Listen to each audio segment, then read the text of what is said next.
everyone, and welcome to the LCQ, the last chance qualifier for Melty the Challenger League. Is up to its final stop of the first stage, and to witness the action, the brawl, I am Rexu. Joining me is Toast Senpai, and it's looking to be a grueling bracket here tonight. Hello. I'm very happy to be here. My name is Toast. I usually do a lot of commentary stuff for Grand Blue, but I've been around the two BCU streets, a little bit of the XR Challenger League, of course, as well. And it's been great. It's been very fun. I'm very happy to commentate some Melty today, which is a game that I've recently been getting into a little bit. You know, it's very fun. I've been enjoying it a ton, and even though I always get washed in this game, but it's been a good time. It's been a good time learning it.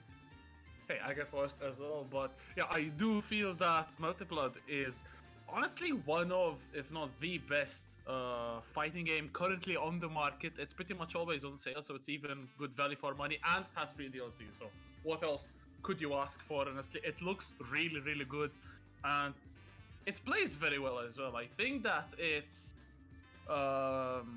I think at an entry level, for me personally, I feel it's not on the easier side. Like Guilty Gear Strive is really beginner friendly, but then there's Melty where movement is so important and quite hard to master, I'd say. So it's maybe a little bit on the higher side, but yeah, tell me. So yeah, it's been really good to get into. I mean, you know, personally, I am very much used to games that can be a little bit tricky to get into. I started my fighting game journey with Guilty Gear XR, and I've also been playing a ton of KOF, so I'm kind of used to it.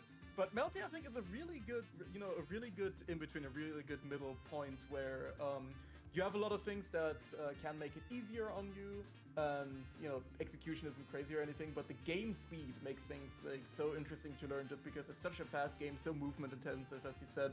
And that's been making it really interesting to learn. It's just this very unique type of neutral that you have in this game that you don't quite get anywhere else. Very cool.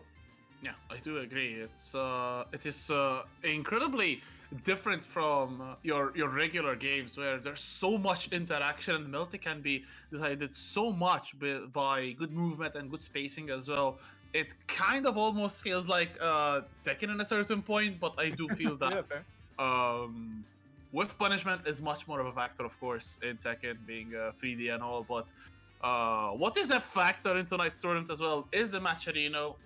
We do have codes to be claimed. There's 44 to be claimed right now, so definitely if you are not playing in the bracket, this is your opportunity to press some buttons, ideally your mouse button. 3 clicks is all you need. And you know what? Let's lead by example. I'm gonna do it right now.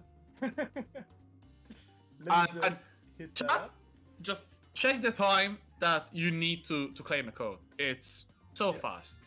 Yeah, it's gonna be real fast. All right, look at this. Let's take a look here. Contribute, boom. Twitch, boom. Right, come on. Loading the site, approaching the data zone. It's getting real scary out here. And claim code, boom. We got it. That is how quick it goes. So, you know, if I can do it, anyone can. So make sure to hit up those codes. Make sure to hit up the match arena. Make sure that our players are eating good tonight. And, you know, they're taking home a few bucks as well, alongside the coveted qualifier slot, actually. Because that is what is on the line in the end here. Yeah, exactly. It's there are still points on the line, of course, but the points will start from second place because number 1 will be directly qualified to the top 8 bracket in a couple of weeks' time for the prizes. The prizes are very generously given to us by our sponsors, Streamplify, who definitely offer a huge range of products to up your stream game, and also LC Power with computer components that can definitely take your setup to the next level. So 100%. Very stuff. I mean, I'm using Streamplify products as we speak, actually. I'm using the Streamplify cam, and I think it looks great. It's really nice. So, highly recommended. So, make sure that you guys, of course, hit up Streamplify as well. And once again, thank you very much for sponsoring the events. They've been helping out a ton. And it's really, really nice to have all of these prizes for our players so they can really have something cool on the line that they can compete for. Yeah, that's something that I really, really like about 2BCU and the Challenger League in general, because there is a monetary prize pool made up by the match arena, of course, but the prizes, they are something that are really worth fighting for. And we are not talking about like some cheap 40 pound monitor, but these go over 100 pounds in value, and you can definitely feel how how well va- valuable these prizes are by seeing the competition. Even here tonight is the LCQ, as we said. Damn, Dane starting -1 for -1. Yeah, that is what you get. Penalty. Can we get an Evo? 100%. I mean, you know, I have heard it said. Of course, you will have to correct me on this, but I have heard it said that this character Koma Kishima is currently the menace of this game, the enemy of the state, #1, the enemy of the public. Everyone is after this guy, from what I've heard. Yeah, like the facts just speak for themselves. Although Thunder right now getting a very good fatal in there. That's going to be a drop combo, though. Very unfortunate, but look at that. Dane, just like that, goes in. They are called Dane, but they are Hungarian.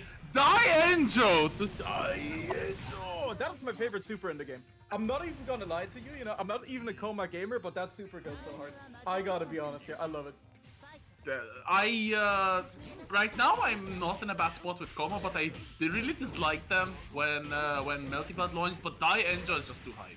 Yeah, Dienjo just goes out. I mean, my man poses under. Like, what else can you have? Oh, but Tundra fighting back, getting a good combo off of that shield A counter. Yeah, really nice to see some of this powered sail gameplay as well. A character I think is also really cool, but I haven't gotten the pleasure of seeing too much gameplay of her. So it's really cool to see, but those buttons are looking gormless right now. Look at the range, she is swinging. Yeah, this is arguably one of the quote-unquote worst matchups for a Koma, just because of PCL's range. As though Dane goes for a cross-up, perhaps Moondrive. Oh, clashes! Favoring Dane. Imagine having a moon skill that has armor with it. Clash frames and armor. You cannot have a better combination. And I do think that only Koma has that combination. So one more trick of the grappler. A grappler which is pretty much a top tier in Melty. Definitely a nightmare. Definitely, and I mean, people, that is one thing that people fear, People already complain about grapplers when they're bottom 1. We have that in over Gravely, Ladiva, worst character in the game, arguably. But people still complain about her. Now, we have a top-tier grappler to contend with over here in Melty, but we are really going through it. What a nice fatal counter, keeping Dane in the corner right here. Tundra getting a big combo starter here in the corner. And look at all the damage mounting up. We're going to be looking at around 4k here. Beautiful stuff. Still pressure in the corner. Oh, the heat against the unblockable shield on the JC, but still no punish. Joe catching the backdash. What a super though from Dane. Very low on life, getting the cross up as well. Tundra getting caught staring at it, and now the comeback could be on the cards. It's almost a barbell top for the Hungarian, while Tundra is still defending the high shield once again. Catches the jump C, and Tundra should be able to close out the round. Very good stuff. Yeah, wonderful use of the moon skill in the air there, just to get a little bit of an air stall going, really catching Dane off guard, throwing off his timing, gives the full conversion of it, seals the round. Tundra really staying alive here, and once again Dane finds himself in the corner, having to deal with all of these really long range buttons from Power Cell. It's not an easy time for Koma to defend in the corner, for anyone honestly against PCL, given her insane range. But then Koma gets in with the armor. Unfortunate drop right there, giving Tundra some good mileage. But there's the heat once again from Dane. The JC strikes, but again a drop combo. Dane getting a little bit unfortunate with these cross unders, but good air throw right there. 2.3k damage off of a single air throw. Will drive from Tundra. Holding on him again. The clash frames and the armor frames. Have you considered simply posing on your enemies? Another opening here for Dane, manages to finish it up once again. And Dane only one round away from sealing the set here in a swift 2-0. Let's see if Tundra can stay alive here. Ooh, good swipe from Tundra right there. All the way to the corner. This is also one of PCL's biggest strengths. She can carry pretty much almost coast to coast.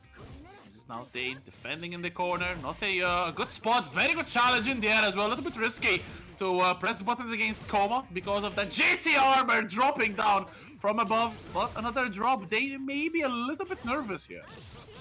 Yeah, once again gets opened up here, and this should be it. Tundra should be able to even it up unless he drops it. But nope, gonna be able to take Dane out here with the arc drive finish.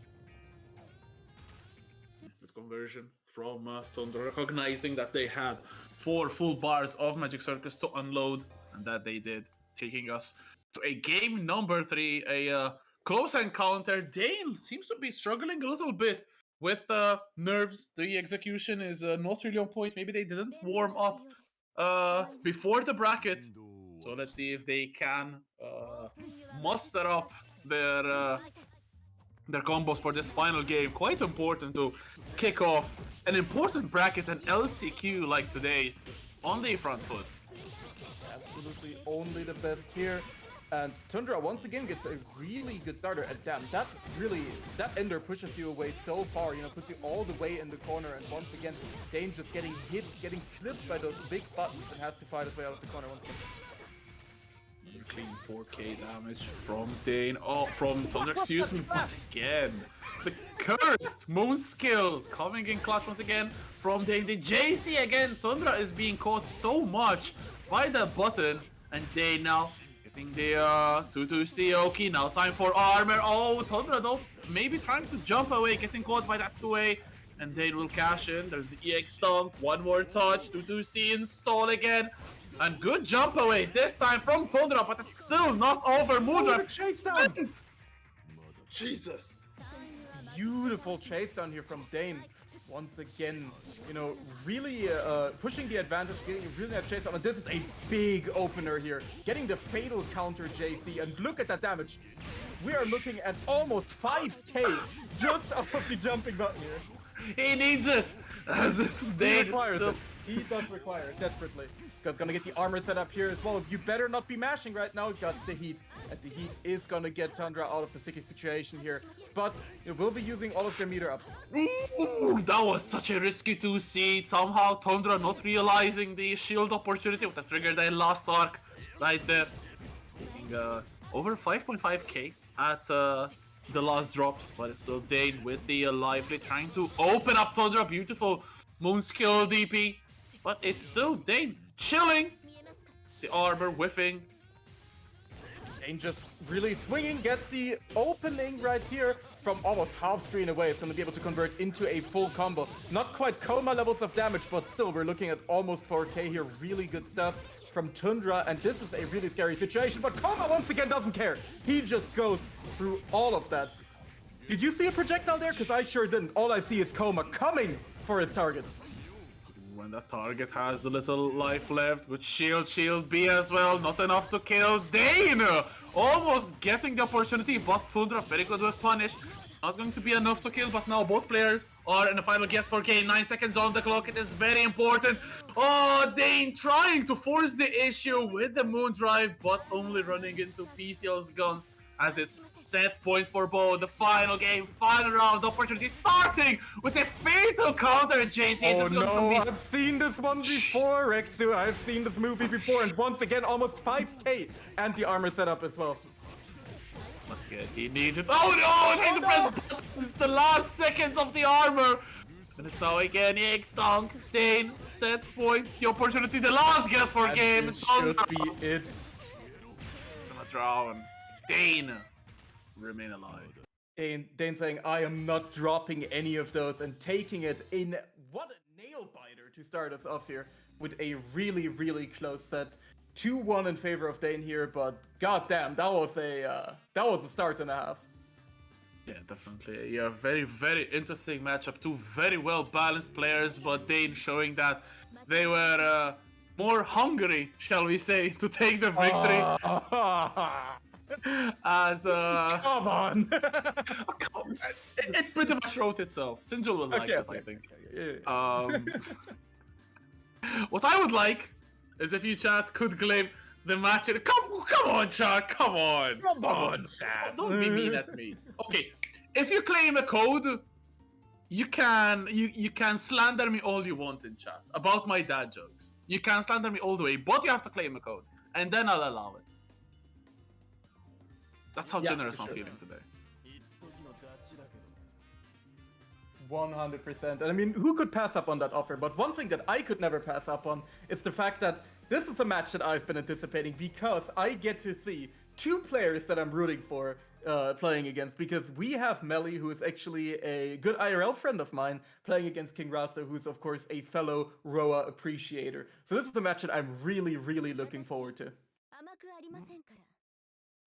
I really like Melty's customs. The color is quite unique, I'd say. Definitely never seen this this custom Akiha, and it's starting off quite well. But against them is going to be a very, very tough opponent. It is King Rasta, fresh of winning Outplayed a couple of weeks ago, and then JC as well, catching Melty, staring at it. The low block not going to be working out, and Rasta cashing in. Big damage from Roa, and a big charge as well. That's 3 bars for the Austrian.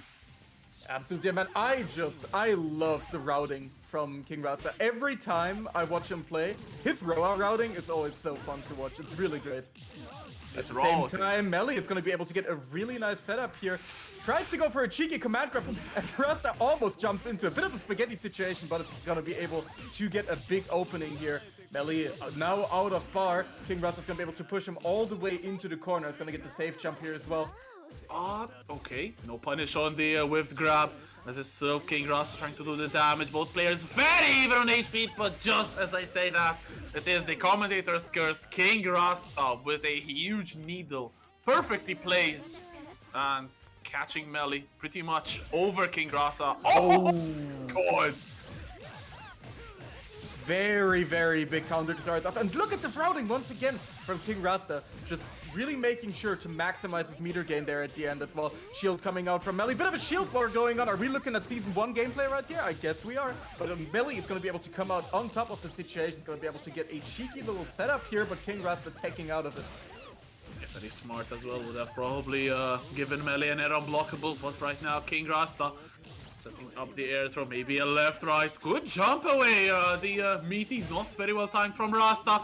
Double fatal counter, but then the fork with the 4 BC from Rasta, trying to get some OTG. One touch will terminate Melty, and once again, the fork digs in and King Rasta. I mean, you know, that's what you get for existing on the screen, you know? Like you just shouldn't have been there.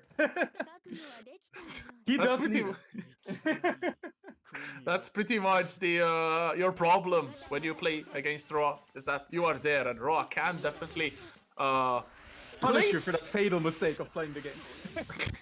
Yeah, pretty much. Raw's space control is absolutely really strong. Given that he doesn't have a projectile, it's just an incredible benefit that he has. But right now, definitely very strong start once again from King Rasta, who is 1 game up. Excellent throw tech from Rasta, continuing the pressure, and again catching Melty. Maybe a little bit stunned after that game 1. Definitely gets another nice A follow-up here, and yeah, once again, gonna be able to cash out a lot of damage. Bit of a drop at the end there, but Melty is gonna be able to find this throw here, and this is where it starts. But Rasta is undeterred. He is just mashing. He said, nah, that's no setup. That's a 2A, baby. Let's go. That was such a courageous button from King Rasta as well. Low profiling the ring, so got a little bit lucky, but then since they got the hit on Melty, the ring disappearing, so favoring their King Rasta, who is now 4.3k damage into another left-right good blocks from Melty. But look at this, you are in the corner. Raw has some amazing rebeats, and this is the proof. Melty gets caught up, and now King Rasta getting some good damage. Not going to be enough with another touch, but still Melty. Oh, the heat! The heat is gonna get shielded. King Rasta trying to go for a bit of a drip route here from what I can see. Yeah, beautiful stuff, man. Just to wait out all of the meter. And might even be able to kill that. Not quite. Gonna be able to drop it right at the end. And Melly has an opportunity here. Melly can make it work. Of course, Akia needs that one touch and then her mix-up game gets going. Doesn't opt to go for an onion ring setup, but we are looking at a really scary corner situation here. King Rasta trying to mash out, but loses on the clash situation. But a drop from Melly. Painful. Oh my god.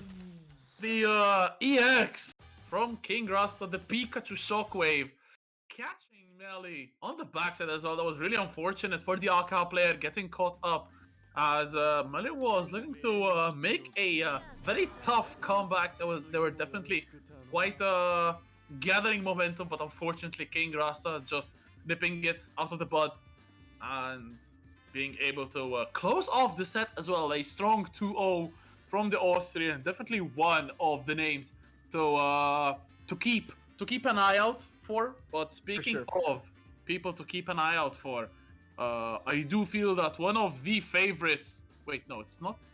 Okay, no. But someone who is definitely a very, very scary proposition is the man who has a very long name. It is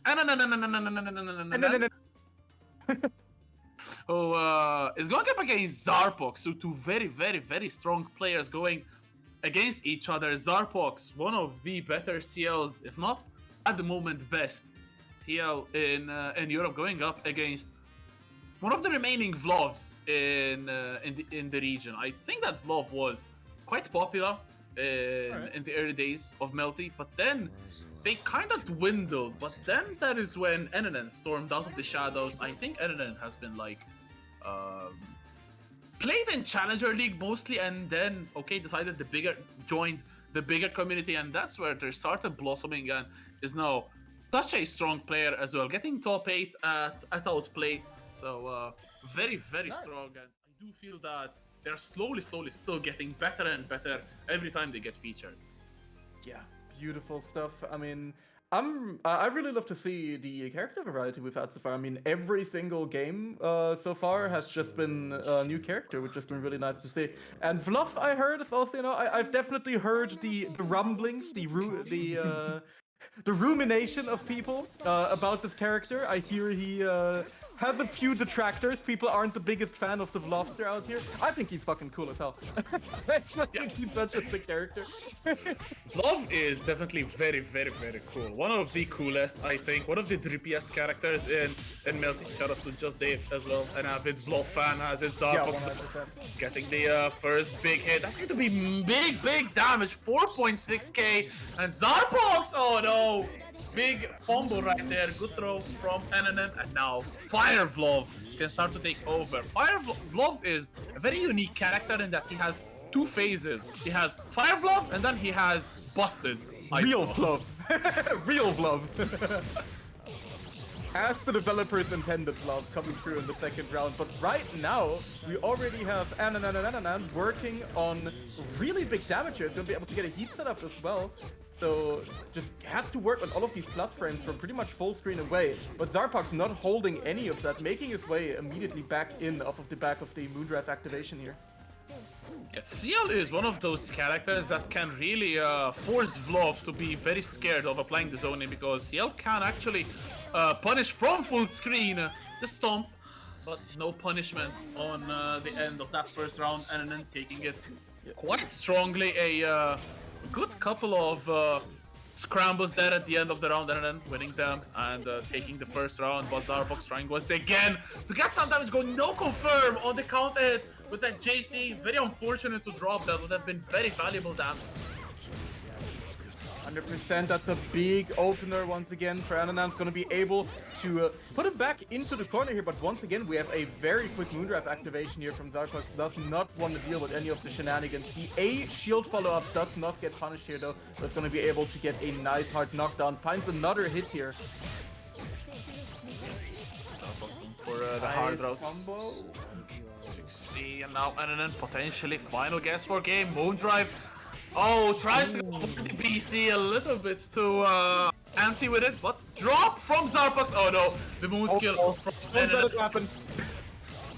Oh, this is not looking good, but another drop from NNN. Some chip damage applied, but damn dashes into the DP from Zarbox. But now we have the real Vlav is online. Eyes Vlav has been unlocked now that Ananan is a round down.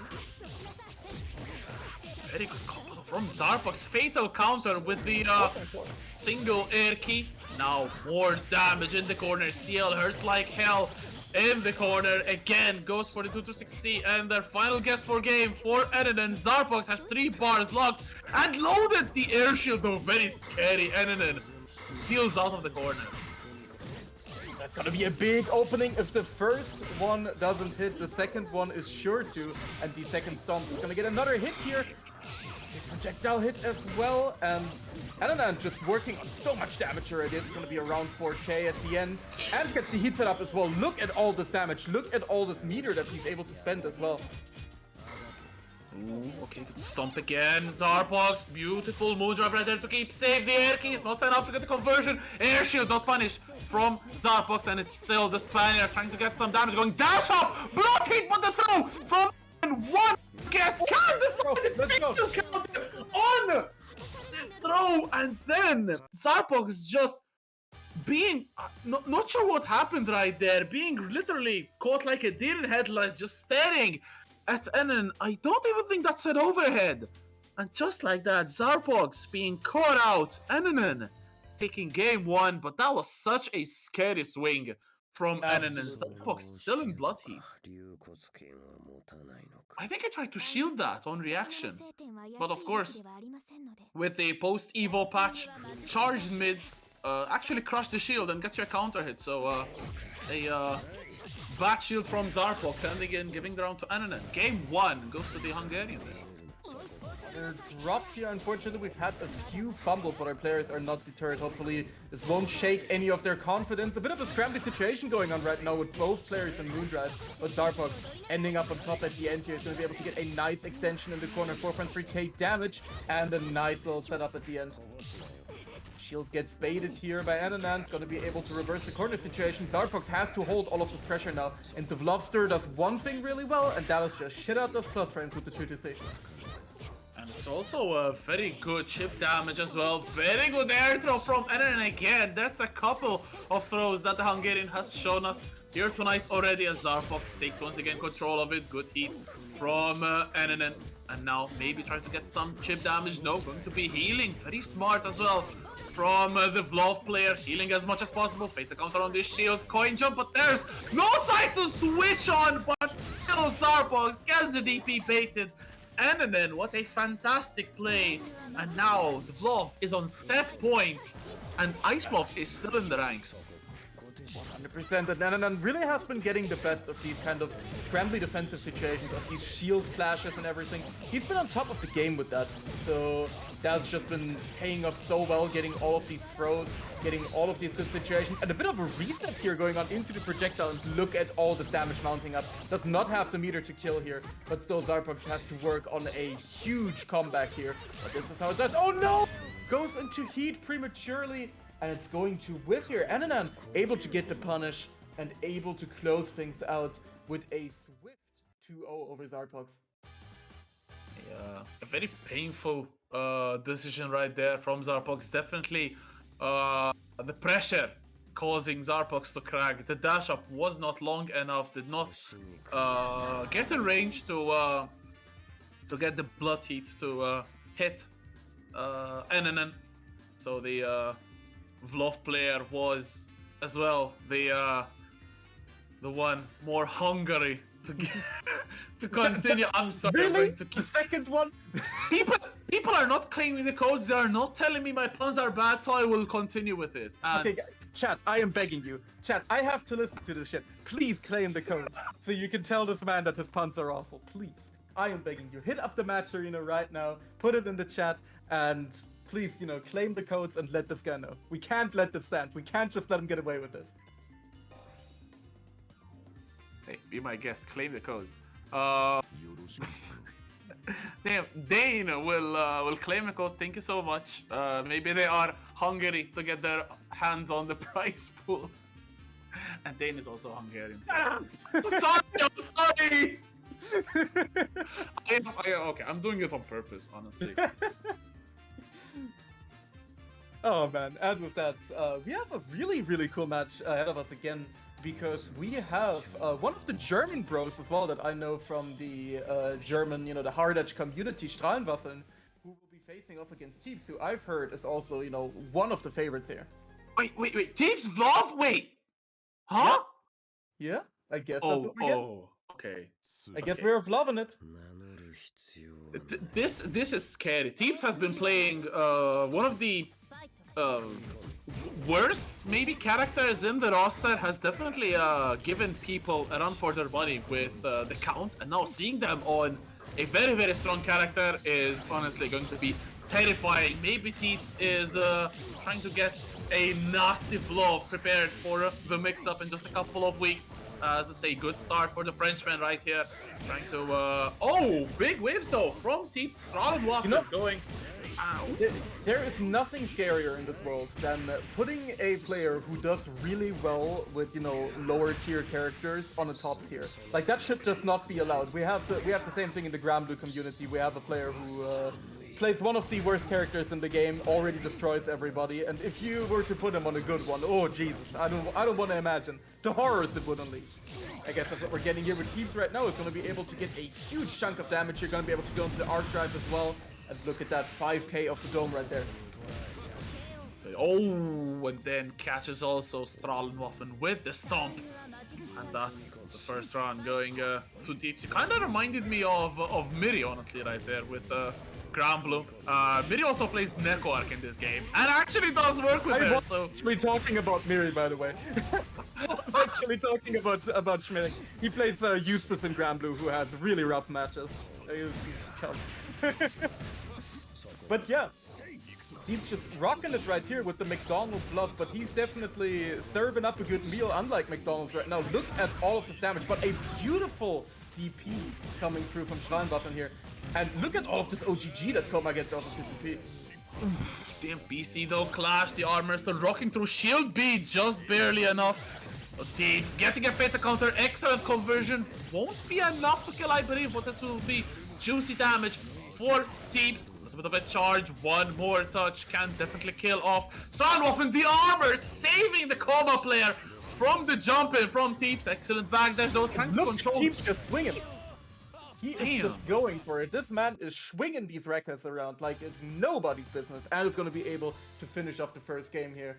Teeps looking mighty scary on this Vlov already. Yeah, definitely an underplayed pocket character, I'd say. Teeps has always had this Vlov in their arsenal, but not a big fan of bringing it out. So I do believe that I've very rarely seen the Teeps Vlov, but whenever it is brought out, it is always very, very scary.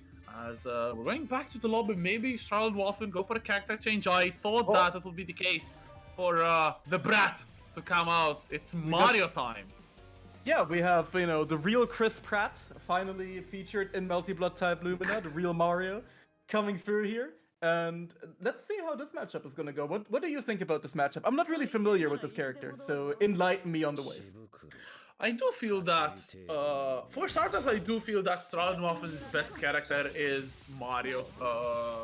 Tears apart, of course. But I do feel that this matchup is still maybe a little bit rough for Vlov, but for Mario, excuse me. But seeing that Mario has also zoning capabilities, I do feel that maybe Strahlenwaffeln can contest Teeps a little bit more on the range, but still the dash in from Teeps wanting it to make it a close encounter. I do feel that Mario suffers quite a bit in the close range, so Teeps trying to negate the ability to zone here for the German, the Nun. Daving! Oh my god, what an air throw as well. Oh, counter coming out here, but unfortunately a bit of a drop there from Strahlenwaffeln, tries to extend after it, and that's gonna be it for the round here. Teeps still looking really confident, still looking completely unshaken by the character switch here from Strahlenwaffeln. Yeah, it even feels like Teeps is turning up the pressure on Strahlenwaffeln, as... Excuse me for butchering the name as well. No, at least I have a German who can pronounce the name correctly. Yeah, don't worry. You're not that far off. I have heard much worse.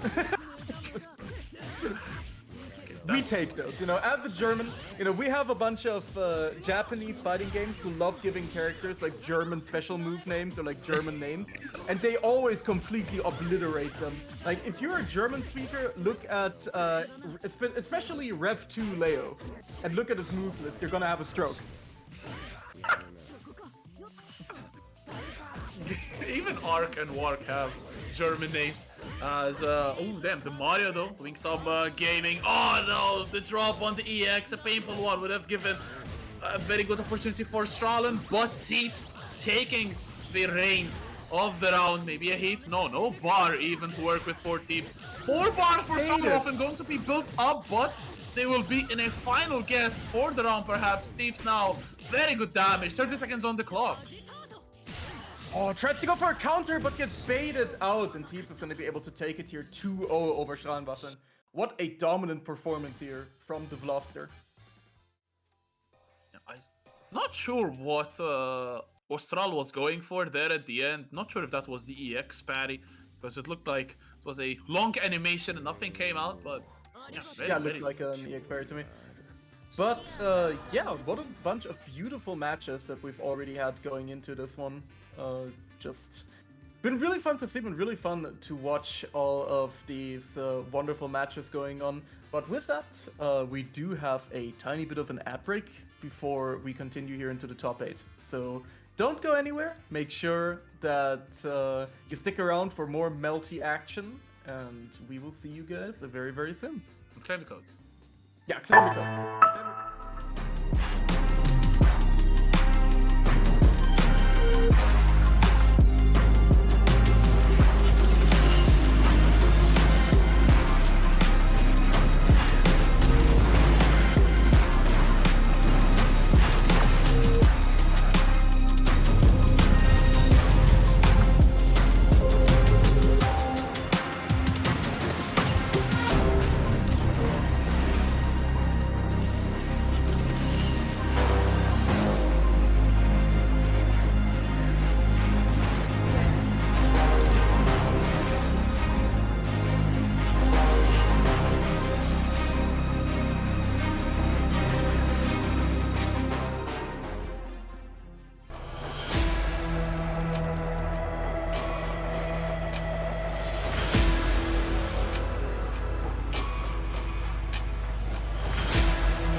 Hello and welcome back to more beautiful Melty action here on the 2BCU channel.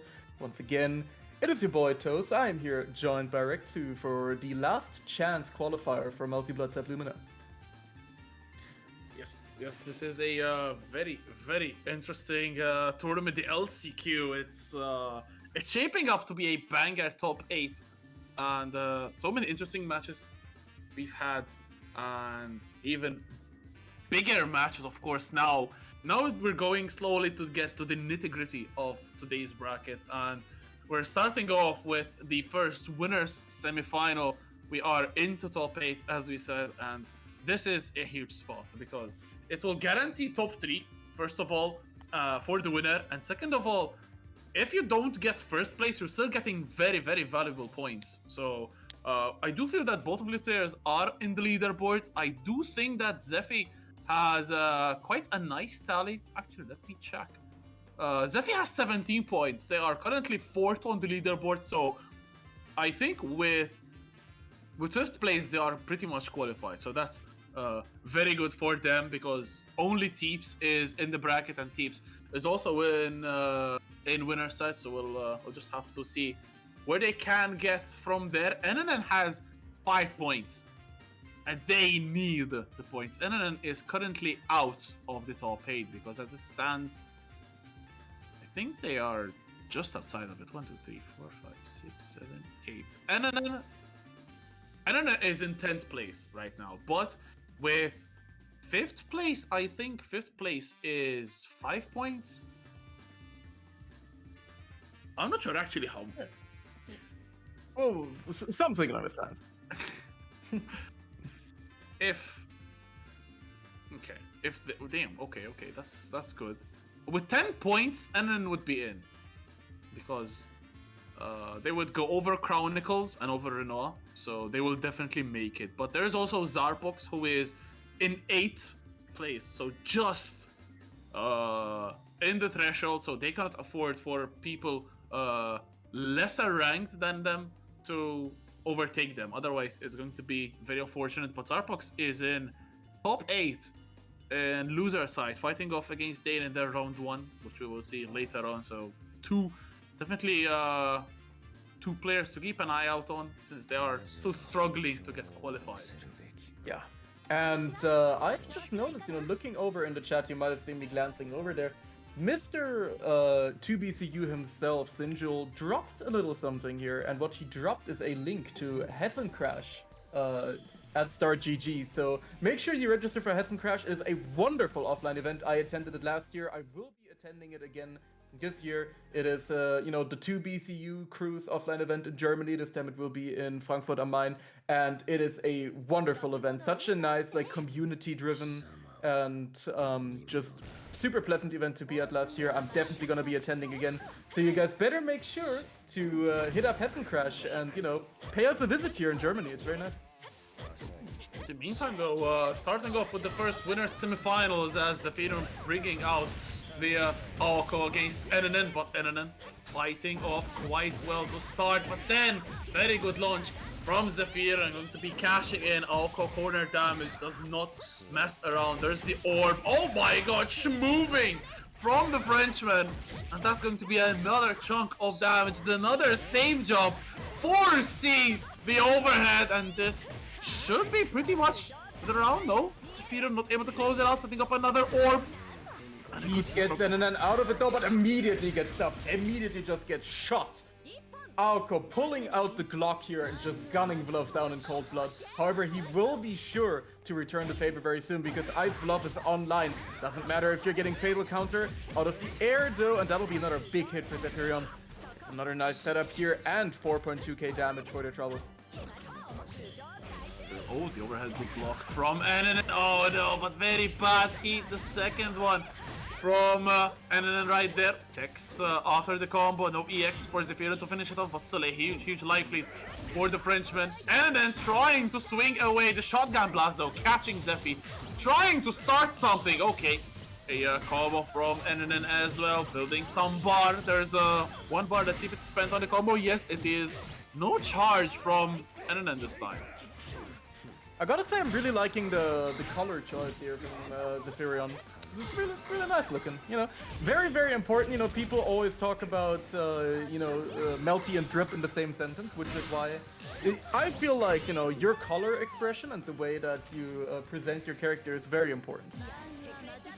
Definitely, but more important than that is your gameplay skills, and then showing off all of them in this comeback as taking a round that they honestly had no right to. And we're fine around in game one, but Zephy has the opening combo right there. Going to be maybe cashing in with EX. No, was in case still. And then in the corner, the low shield is beaten, but still no confirm from Zephy. Good hit this time from NNN. Good take on the throw from Zephy as well. Nice club frames here as well, and another throw comes out. Let's see what's the schmicks here.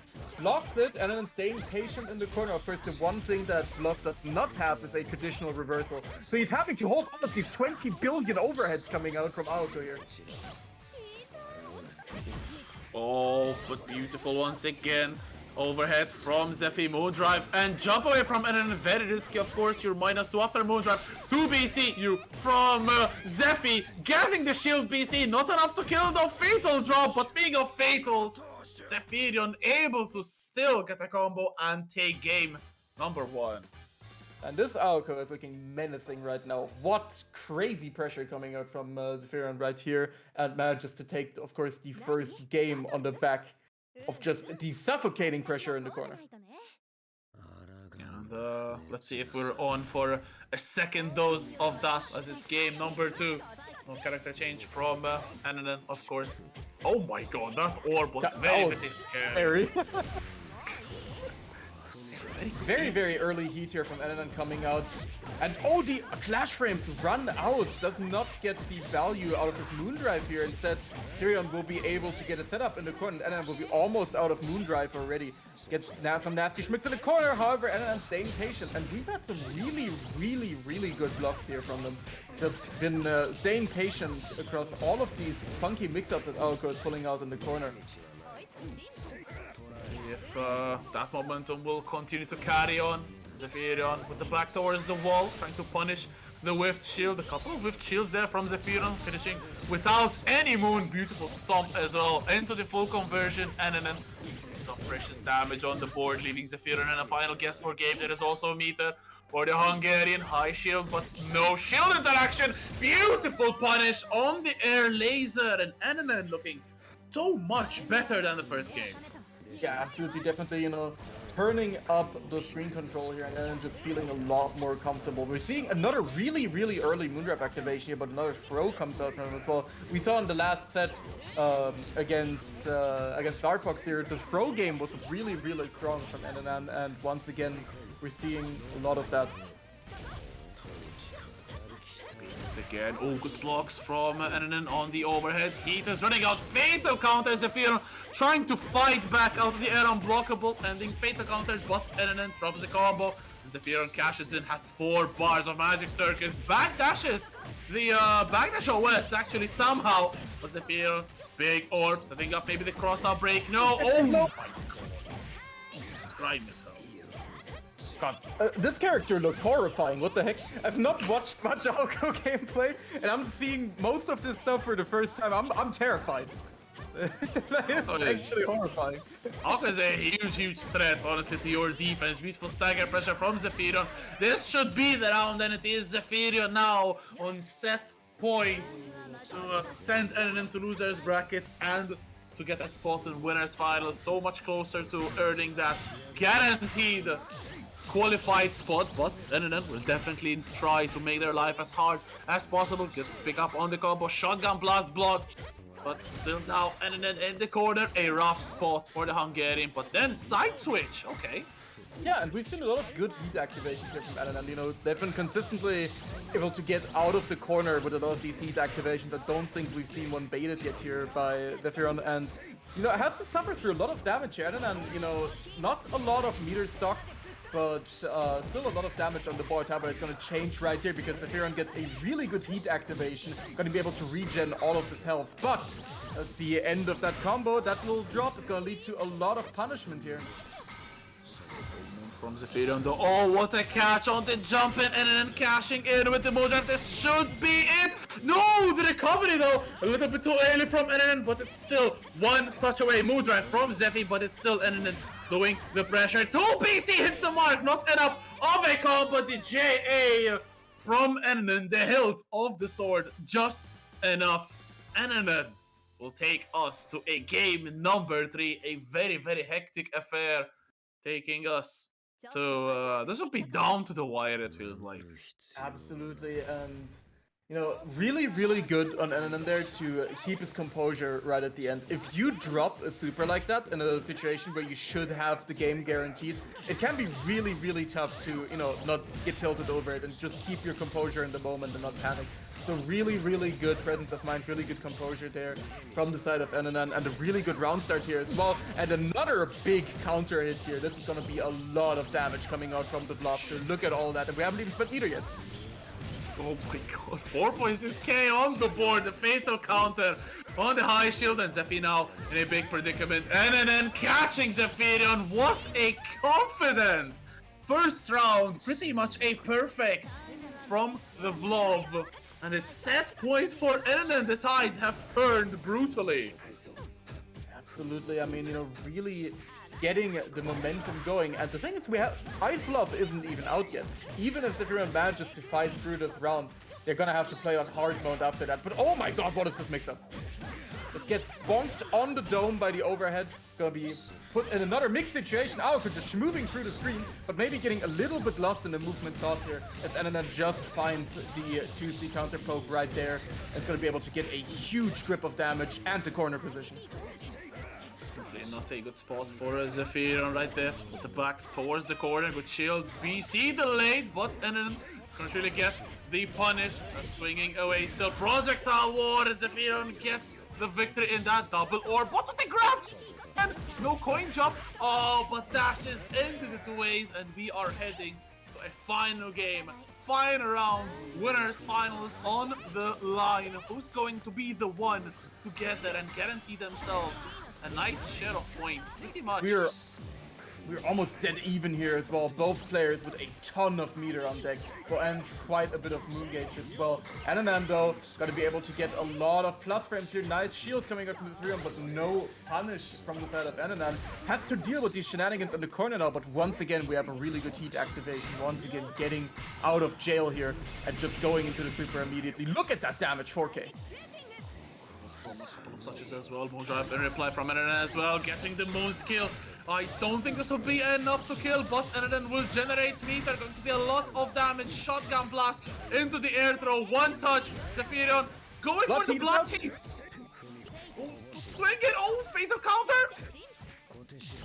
Oh, and another throw will take it. NNN over Zephyrion will head on to winners finals. The blood heat. Zephyrion a little bit too scared to press buttons at the end, and it ends up punishing the French player NNN. Moving on. Once again, as I've been saying, that throw game from NNN is just incredibly good. Has a really good read on when their opponents want to go for that shield option there. You know, of course, Zephyrion, they're fishing for the blood heat off of the shield. It's able to just get the throws when it really, really matters. Gonna be able to close out the match. But here we have once again, you know, fellow Roa brethren, King Rasta coming into the room. So you know this next match is gonna be a banger. I'm looking forward to this one. Yeah, definitely two very, very strong players showing up against each other. I'm talking from the shadows right now. I was sent to the shadow realm by Vlov as well. I was. But, oh my god, I just noticed that Rasta's title is also Sonic the Val Damjong, and he has the freaking Sonic color. That's amazing. Yeah, the Rasta color, full blue. Yeah. But against, damn, we have all the primary colors on the screen: red, yellow, and blue. This is a the fated showdown. We got McDonald's versus Sonic the Hedgehog, you know, as was prophesied. Ronald McDonald gaming.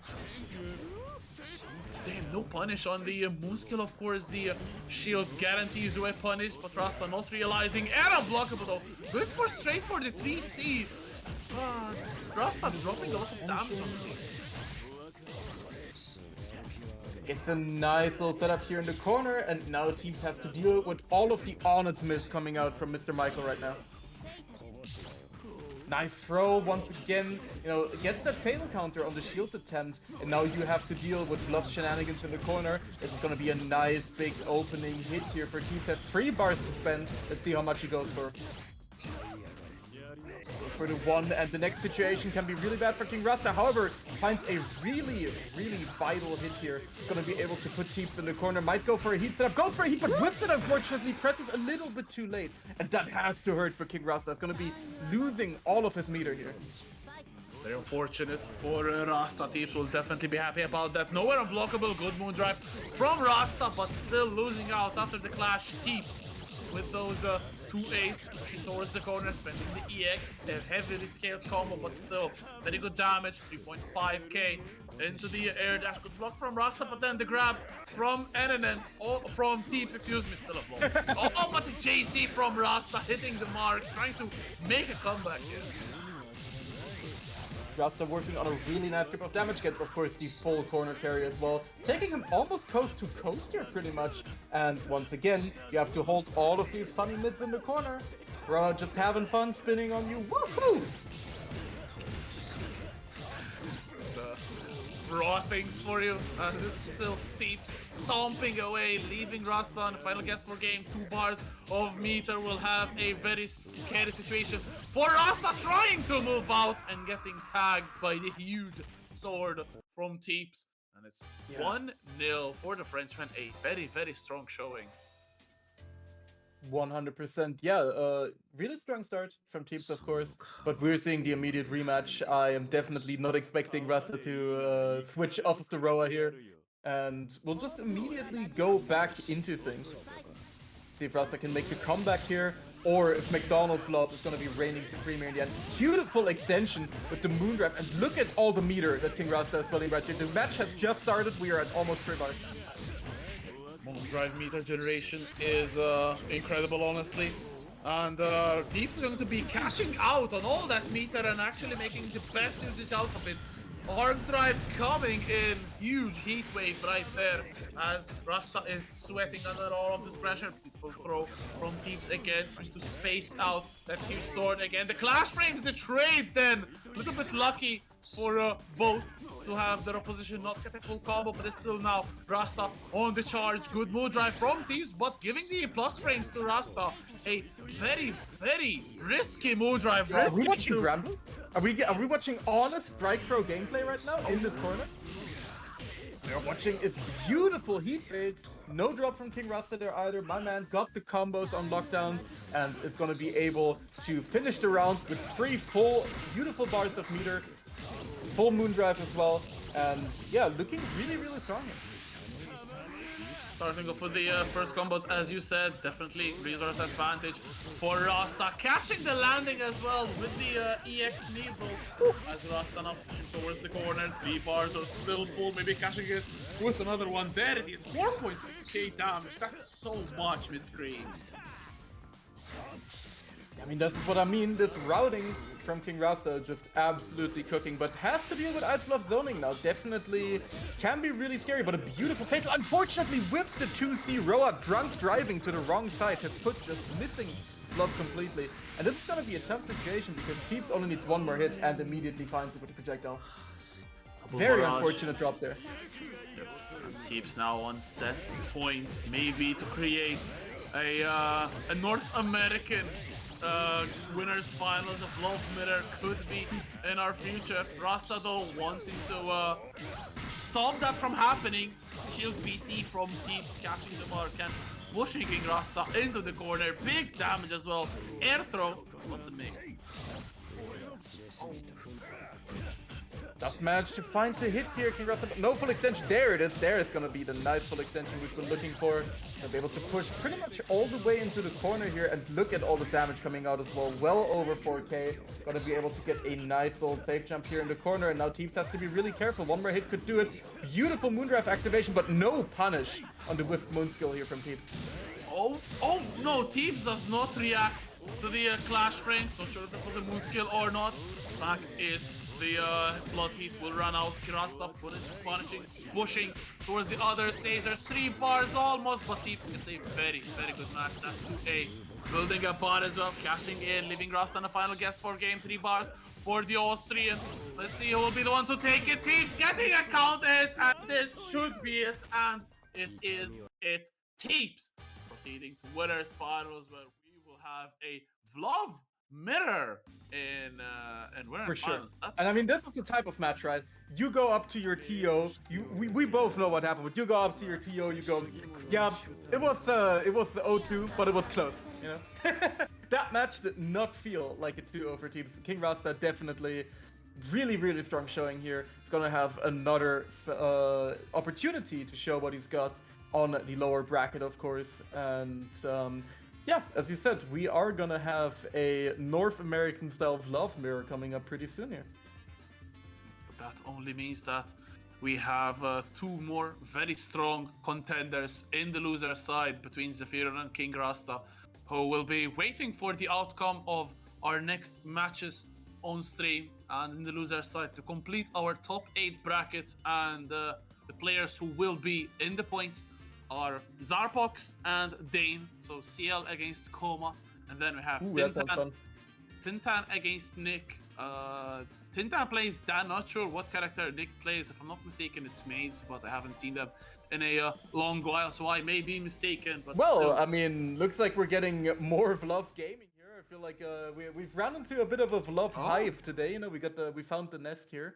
And we have another Vlov coming up here on the side of Nick versus a solo Kohaku, actually, on the side of Tintan. So we definitely found out what character Nick plays. Tintan on the Kohaku. Okay. Yeah, we got solo Koha, the broom fee coming out. Very, very interesting. Not sure if actually Tintan started off with Kohaku. Definitely right now they are playing here, but Nick starting off with a good combo, 4.3k damage and the low, punishing the high shield, but unfortunately a drop right there. Oh, cheeky reset. Once again, really, really good stuff here from Nick. All these Vlovs have been running such an incredibly scary, space control and pressure game. And that's the thing that's really spooky about the character is, yeah, he's a zoner, but his up-close game and his pressure is also really, really threatening. You can't just be, you're never safe against this guy. You have to be very, very careful about Vlov, because just like that, he's in your face, and then the 2A. A little bit fortunate there for Nick to get a cross under. Tintan did not expect to get a cross up, and just like that, the same result again, but a drop from Nick. Still Tintan trying to get something good throw right there to punish the high shield, but very early heat from Nick right there. Yeah, Nick not wanting to deal with any of those plant shenanigans. Of course, that's the one thing that Kohaku is kind of known for, is she got that funky plant OT, but Tintan, choosing not to spend it there, doesn't spend the meter to get the setup, and it's getting caught a little bit on approach here. However, oh no, dashes into the big shield, but another drop from Nick. Oh no, jumping shield from Tintan, try to jump cancel shield the clash range. Arc drives. Oh no, bonk into the wall, and then the stomp to complete game number 1 going to Nick. Yeah, definitely, and that was looking quite commanding from the side of Nick here. We're seeing a return to room from Tintan. We might have a character switch here. Maybe trying his luck with the Kohaku here. Might be switching over to the main that you were talking about, which would be the Dark Apostle Noel, if I'm not mistaken, right? Yes, unfortunately. Oh no, going to Akiha. Okay. I like you, Tintan, not going for the cursed gremlin, but instead choosing to go for one of the better characters in their arsenal. It is Akiha. So it's still, I think, a rough matchup for Tintan, because notoriously Vlov has had a good time against Akiha, but with the more recent patches, I think that the gap between these two characters has grown closer, although it's still rough for Tintan, starting off with a fatal. Nick cannot convert, And a very early heat again, really not willing to give any chance to Tintan to get some momentum, but Tintan still getting that Moondrive and a couple of good hits there. The 2-2-B not blocked, and then a heat from Tintan as well. Everyone is heating so damn early today.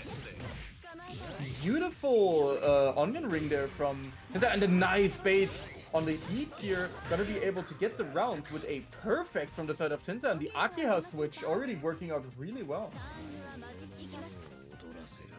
The A in Tintan stands for Akiha. I mean, how can you argue with that? It's written right there.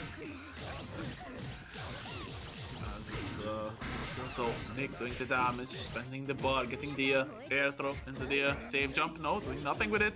Tintan, still though, locked in the corner. Not a lot of room to get out of there. Trying to go for a 2C attempt. Oh my god, vertical jump into the JB. Hits the mark. Very good escape from Tintan. Beautiful stuff. Get some really nice pressure going here as well. Once again, gets the plus frames off of the ring. And Nick has been pushed from corner to corner, just holding this block string right now. That's a nice little opening here. He's going to be able to go into the arc drive as well. Ice coming out here. And Nick now in the position where he really wants to be at the blaster. And just Tintan holding the shield for dear life. That's not going to work out. Nick gets the punish from the other side right there. Huge gamble from Tintan right there, Nick on set point. JC from Tintan, good blocks from Nick, but getting caught up with the 2-2-B right there. Again, another 2-2-B on Oki. Tintan catching Nick a lot. The overhead, no confirm, but this time huge combo from Tintan. This should be the round, honestly. No, wait, this should be enough damage. Damn, that's I'm not partaking in any will it kills for this game. I am not familiar enough with it. I'm not embarrassing myself on stream like that. Also, big shout out here to Niga Reaper with a raid coming through, sending love to the channel. So thank you very much and welcome to all the new viewers here. Thank you so much. So, one of the best Miyako players and one of the only MASH players in NA as, damn, Nick switching off to the top tier, the Coma, the grappler. It's going to be a grappler face-off. Let's see who'll be the one to get the victory in this one. Let's see if Tintan will be able to get 2 games in a row. I mean, you know, I understand. Sometimes, you know, after you play an honest mid-tier like Love, you gotta go over to the top tiers. You can't make it too hard on yourself. Okay? I've probably made like an enemy of the entire Melty community by saying that immediately. First, I'm commentating Melty, immediately making myself disliked by everyone. Sets up a ring clash. Damn. Tintan catching that 2A. This not enough though. A very scuffed combo. The 2-2-C not shielded from Tintan. Oh no, Nick trying to derail Tintan from getting any momentum at all. A little bit of a charge for BC, but into Nick's DP. What a fumble from Tintan, honestly. We are just swinging. We are doing things. You know, we are pressing buttons. We didn't buy this game to block, we bought this game to play. So right now, Tintan is going to be able to get something really good started here. Corner mix-up coming through, but just an immediate DP from Nick. Does not want to hold any of these shenanigans. Gets the run through as well, but the low is going to be able to take out the armor on that B command grab. To hold the block button either, but the ZPs finally run out. Tintan trying to get some momentum here. Getting the grab, setting up maybe the left, right. Good shield from Nick, but very good challenge from Tintan. This should be not enough damage though. There's a 3C into the throw. Maybe the final mix, maybe a grab. Good block. But still, damn, challenging after the plus frames with 2C. Heading into the final game, final round. Both players on the verge of proceeding, but also on the verge of elimination. I love how this man Coma can, you know, DP on block and make that shit plus. That goes so hard. Dianto gonna be coming out as well, but you know, Tintan going for a bit of a gentleman punish here. And another DP. This man, look, he's just DPing. Melty blood. High level Coma gameplay. This is peak Coma. You may not like it, you know, you've seen this Scrod Vermilion guy playing him at some sort of tournament. It doesn't matter. This is what peak Coma looks like. I'm kind of lost for words. I thought that I've seen the peak Gorilla gameplay, but I'm being proven wrong. Right, he's just charging. He doesn't care. Okay. And Tintan does smart stuff. Dash up, grab. Of course, Snake depleted all of their life, charging for a very, very, very hopeful 3 bars. That was what a match. What a match to go into here. That was just, wow. I mean, that was peak Coma gameplay. I just can't put it any better. If I'm picturing Coma gaming, that is what I'm looking at. And yeah, teams will be advancing here. Still hasn't brought out the main, so that'll be interesting. You know, we may be saving it for the losers final soon. Could be an interesting idea for Tintan. Fact is, they will be proceeding into the bracket, and Nick will be eliminated. So chat. Are you guys in the market for some Coma gameplay? You know, you guys looking forward to some more Coma? Because we got it. We have Dane once again making the comeback here, and is going to be facing off against the CL from Zarpox. It's going to be another fun one, and of course, I'm sure we're all not tired of Coma. We're all hyped to see more grappler gaming. So let's see how it goes. Yep, definitely not tired of Coma anytime soon. It's a character of all time, shall we say? So yeah, he's a character, that's for sure. He's in the game. We can say that. He is a Melty Blood character. One of them. And the other is CL, definitely much more beloved, I'd say. 4k damage right off the bat for Zarpox. Big charge on that 2-1-4 ace still. Oh my god, the overhead catching Dane right there, and this should be another juicy combo from Zarpox. Melty keeping Dane into the corner, but 2B, the grand equalizer. Nice argument, unfortunately 2B. Pretty much. Oh my god, look at the damage, 5k! That's off 1 bar, just off the dome here. Coma putting down the pressure. The BC follow-up as well on the shield situation. Doesn't quite get the kill here, but it doesn't matter. Immediately finds the hit in the scramble situation. And Dane going up the first round here after getting bullied by Zarpox in the corner. Just bringing it back off of 1 big swing. Oh my god, the 3C clash though. That was unlucky for Zarpox, honestly. As catching the back as well. Pressing into the shield, trying to punish it. Good throw from Zarpox. Very delayed JC catching Dane. Cannot really get the combo, but there's the monkey flip. The very, very good movement tool from CL. Trade though, favoring Zarpox right there. Not getting the kill, but the OTG 2C takes it. I like that that's called the monkey flip. That's good. That's great. Not sure if it's the I don't know what the actual move name is. Oh no! It doesn't matter what the actual name is. It's the monkey flip from now. Gets the punish though. Kind of betting it all here from the side of Dane on the moon scale. Zarpox going to be able to get a nice hit here. 4k damage coming out, and oh, that was a nasty jump in after. The cross up, the ass, el culo, as Zarpox calls it. 4k damage. Oh my god, damn! What a try, maybe a shield OS. Dane. Fighting the OTG 2-2C install, perhaps. There it is, the armor. It is so hard for Zarpox. Why does this man just OTG with like a whole ass combo off of every grab? That's kind of nasty. It's kind of gormless. Why does he do that? Oh, the trade. One for Dane. Oh, cannot cash in with the Ogder, but Zarpox, damn, very good extension, getting the last hits available and able to take game number 1. Very, very good from Zarpox. Dane looking to try to get some momentum, but the trade not working out for them, and Zarpox was a little bit too fast on the trigger right there. Man, I gotta say, those CL combos are looking really, really stylish as well. Also a character that I haven't gotten the privilege of seeing too much of yet in my very limited Melty career. So seeing all of these CL combos here coming out from Zarpox has been a really, really good showing of the character. It's really cool to see. Yeah, CL is underrepresented in Europe, I feel, so it's really great to see someone like Zarpox continuing with CL. Unfortunately, cannot really get the follow-up there, the snap. Again, very good key. Again! Oh, whoa, whoa. No, this won't kill, will it? Oh, big drop. Unfortunate.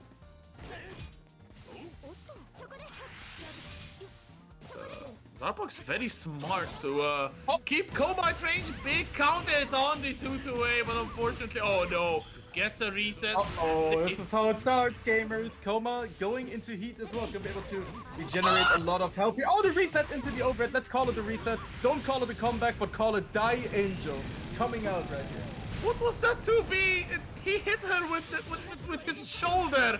Heat from Zarbox though, regenerating some life, catching the JC as well. No armor will prevent this grab as Zarbox no cannot get the combo. The grab from Dane, it is still not over. More drive from Zarbox, invul through the 2A and getting a grab, making justice for that counter hit 2B, and it's set point for Zarbox.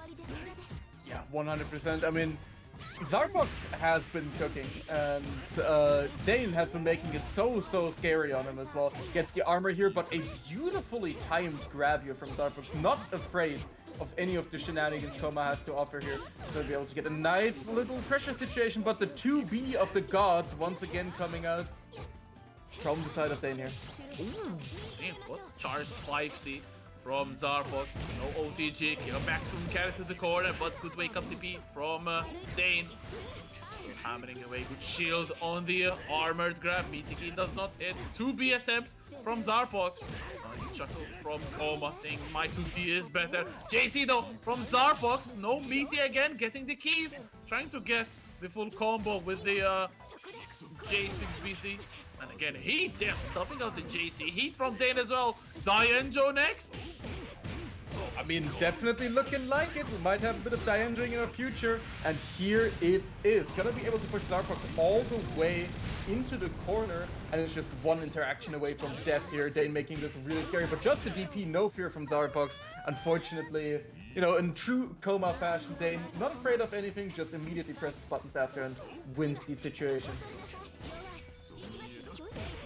Oh, big fatal counter. This is gonna hurt a lot. Oh no, another fatal counter. So the drop from Dane, but that's at least. Oh my god, the armor though on 2C, 3k damage, a lot of backdashing from Zarbox. Shield BC though from Dane, and a Dienjo could be enough. Not enough VAR though for Dane, leaving Zarbox in a throw kill range. Heat from Zarbox, getting some life, running into the JC, but not enough of a conversion from Dane, leaving Zarbox alive only for a little bit. Another drop, so many fumbles in this. Oh no, I am looking at the floor, I'm looking at the ground right now. It is covered in marinara and meatballs, spaghetti everywhere, all of these scrambles going on, but Dane is able to get the best out of the situation, so to be able to tie us up here 1-1. A painful round end, mostly for Dane, because there were like 3 or 4 drops in a row, could have really affected their mental negatively, but still kept fighting back and clawing our way into a game number 3. Of course, the loser of this will be sent out of the bracket. So, now we're getting a question in the chat, where Akiha? Well, we just had a bit of Akiha gaming here from Tintan just one match ago, so make sure you're sticking around because Tintan is still in bracket and might rep more Akiha going further. That's gonna be really fun. Yeah, but that's a huge negative sign that you aren't following from the start, so shame on you. As a good shield into the punish as well, very smart from Dane. Chunk of damage, 2.5k. OTG does not go for the 2-2C install though. Backdash from Zarbox. It's still anyone's round so far, but a nice life lead for Dane at the moment. Yeah. And I'm really liking the dynamic here of Zarbox, you know, trying really hard to just contest space with the keys, just keep a bit of a zoning style even with the CL, and Dane is just pressing moon skills and just zooming in. He does not care. I mean, look at this. Oh. There he is. He's in. Oh no, very ugly predicament for Zarbox. Still, oh, Heat, okay, going to be generating some life and going outside of kill range with one single touch. Oh my god, the shield from Zarbox finally working out, and now they are in the life lead. Excellent Heat bait, and this should be the round. Oh, the last key, just enough. beautiful stuff here from Zarbox and putting themselves on the coveted set point. We are still in the first to two part of the bracket. So it all comes down to this one. It's all on the line right now. Dane is gonna have to make it happen. How it starts. Ooh, but air throw from Zarbox. BTK Dane not wanting to challenge it. Oh, shield fail. Want to be chip damage. Zarbox though. Oh, okay. The Moonkeys. Oh, that's fatal. No, the drop. Very unfortunate drop from the side of Zarbox here. Gonna have to deal with this coma pressure in the corner. Air throw attempt, whiffing from Dane, but immediately wins the scramble situation after. It's gonna be able to get a really good pressure situation going. 2-2C install coming out. You are not mashing underneath this. Throws it back into the corner. This is gonna hurt a lot. Look at all the damage coming out. Haven't even spent any bar yet. Still 3.4k and the 2-2C install. This situation is looking super scary, but Zarbox once again finds a really, really good throw. Doing great on the timing. Very good composure, yeah, from Zarbox to get the grab. Dispel the armor, good shield on the 2-2-6C as well. It is, oh, but Dane gets a grab. One more correct guess for Dane, but a good jump from Zarbox into the arm drive. Powered CL, powering through this losers round one, and a very, very close encounter goes Zarbox's way. Crashes out of the bracket. Yeah, manages to bring us all the way back here, and Zarbox finishing things off. What a close match though. Dane will of course be out of the bracket now, but still a beautiful showing. I mean, what I've seen of them on stream here has been really, really hype, and yeah, just a super, super threatening, super scary coma. So I do believe that, unfortunately for them, Dane will not be qualifying for the top 8.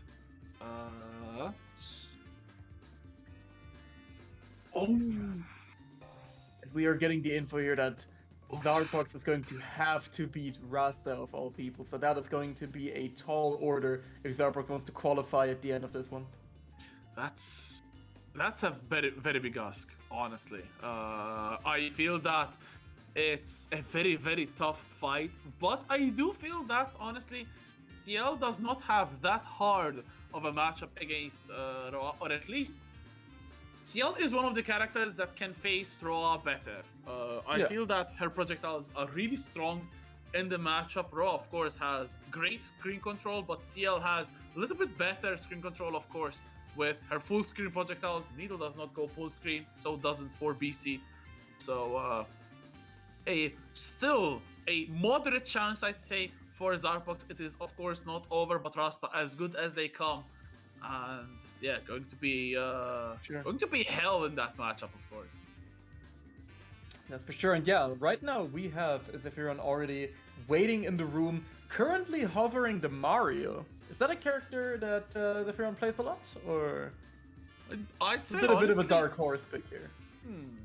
I'd say Mario is Zephyrion's second or third best character. I do know that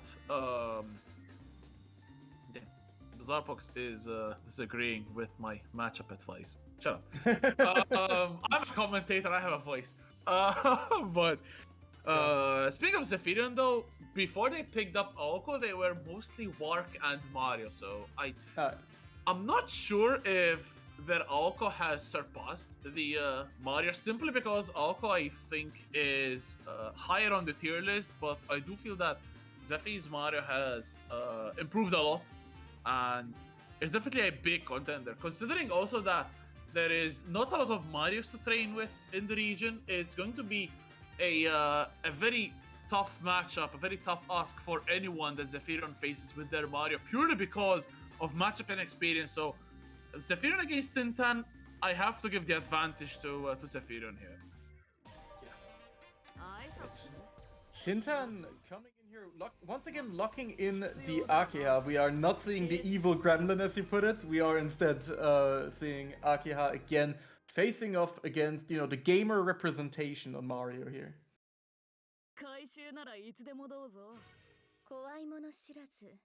So let's see who'll be the first one to strike. It is Zephyrion against Tintan. Zephyrion pretty much assured of a spot in top 8. Tintan needs to get some good points, I think. If not first place, only second place can get Tintan in. And probably Billy. Oh my god! The arc drive! Angel? Question mark. You know how Stripes gets Batman? Question mark. This is Angel? Question mark. Damn, that's not a question mark though. That's big damage for Tintan. Zephyrion struggling a little bit. And good shield from Tintan. Very good delayed BC. 4 BC. Sucks this time. But it's still not enough to stop Tintan from taking very comfortable round number 1. It felt like they were in complete control as soon as that arc drive hits. And we got kind of a jammer in the background right now as well. Raito never misses for sure. For sure, Raito is just a god at making soundtracks, as Tintan, a god with that challenge. Getting very good damage, trying to maybe set up an air unblockable. Oh, Zephyrion cannot get the confirm, and Tintan will be very happy to get the combo. Zephyrion potentially final guess for game. Moon drive, good shield, but shield on the moon skill. What? I don't even know what happened there, I'm completely honest with you. There was stuff going on the screen, for sure. But once again, another scramble situation, and Tintan gets the better of it. And Super Mario will be going down here in the first game. Tintan, you know, really making this Akia look good, but we are going straight into the rematch. No character switch coming out from Zephy here. Damn.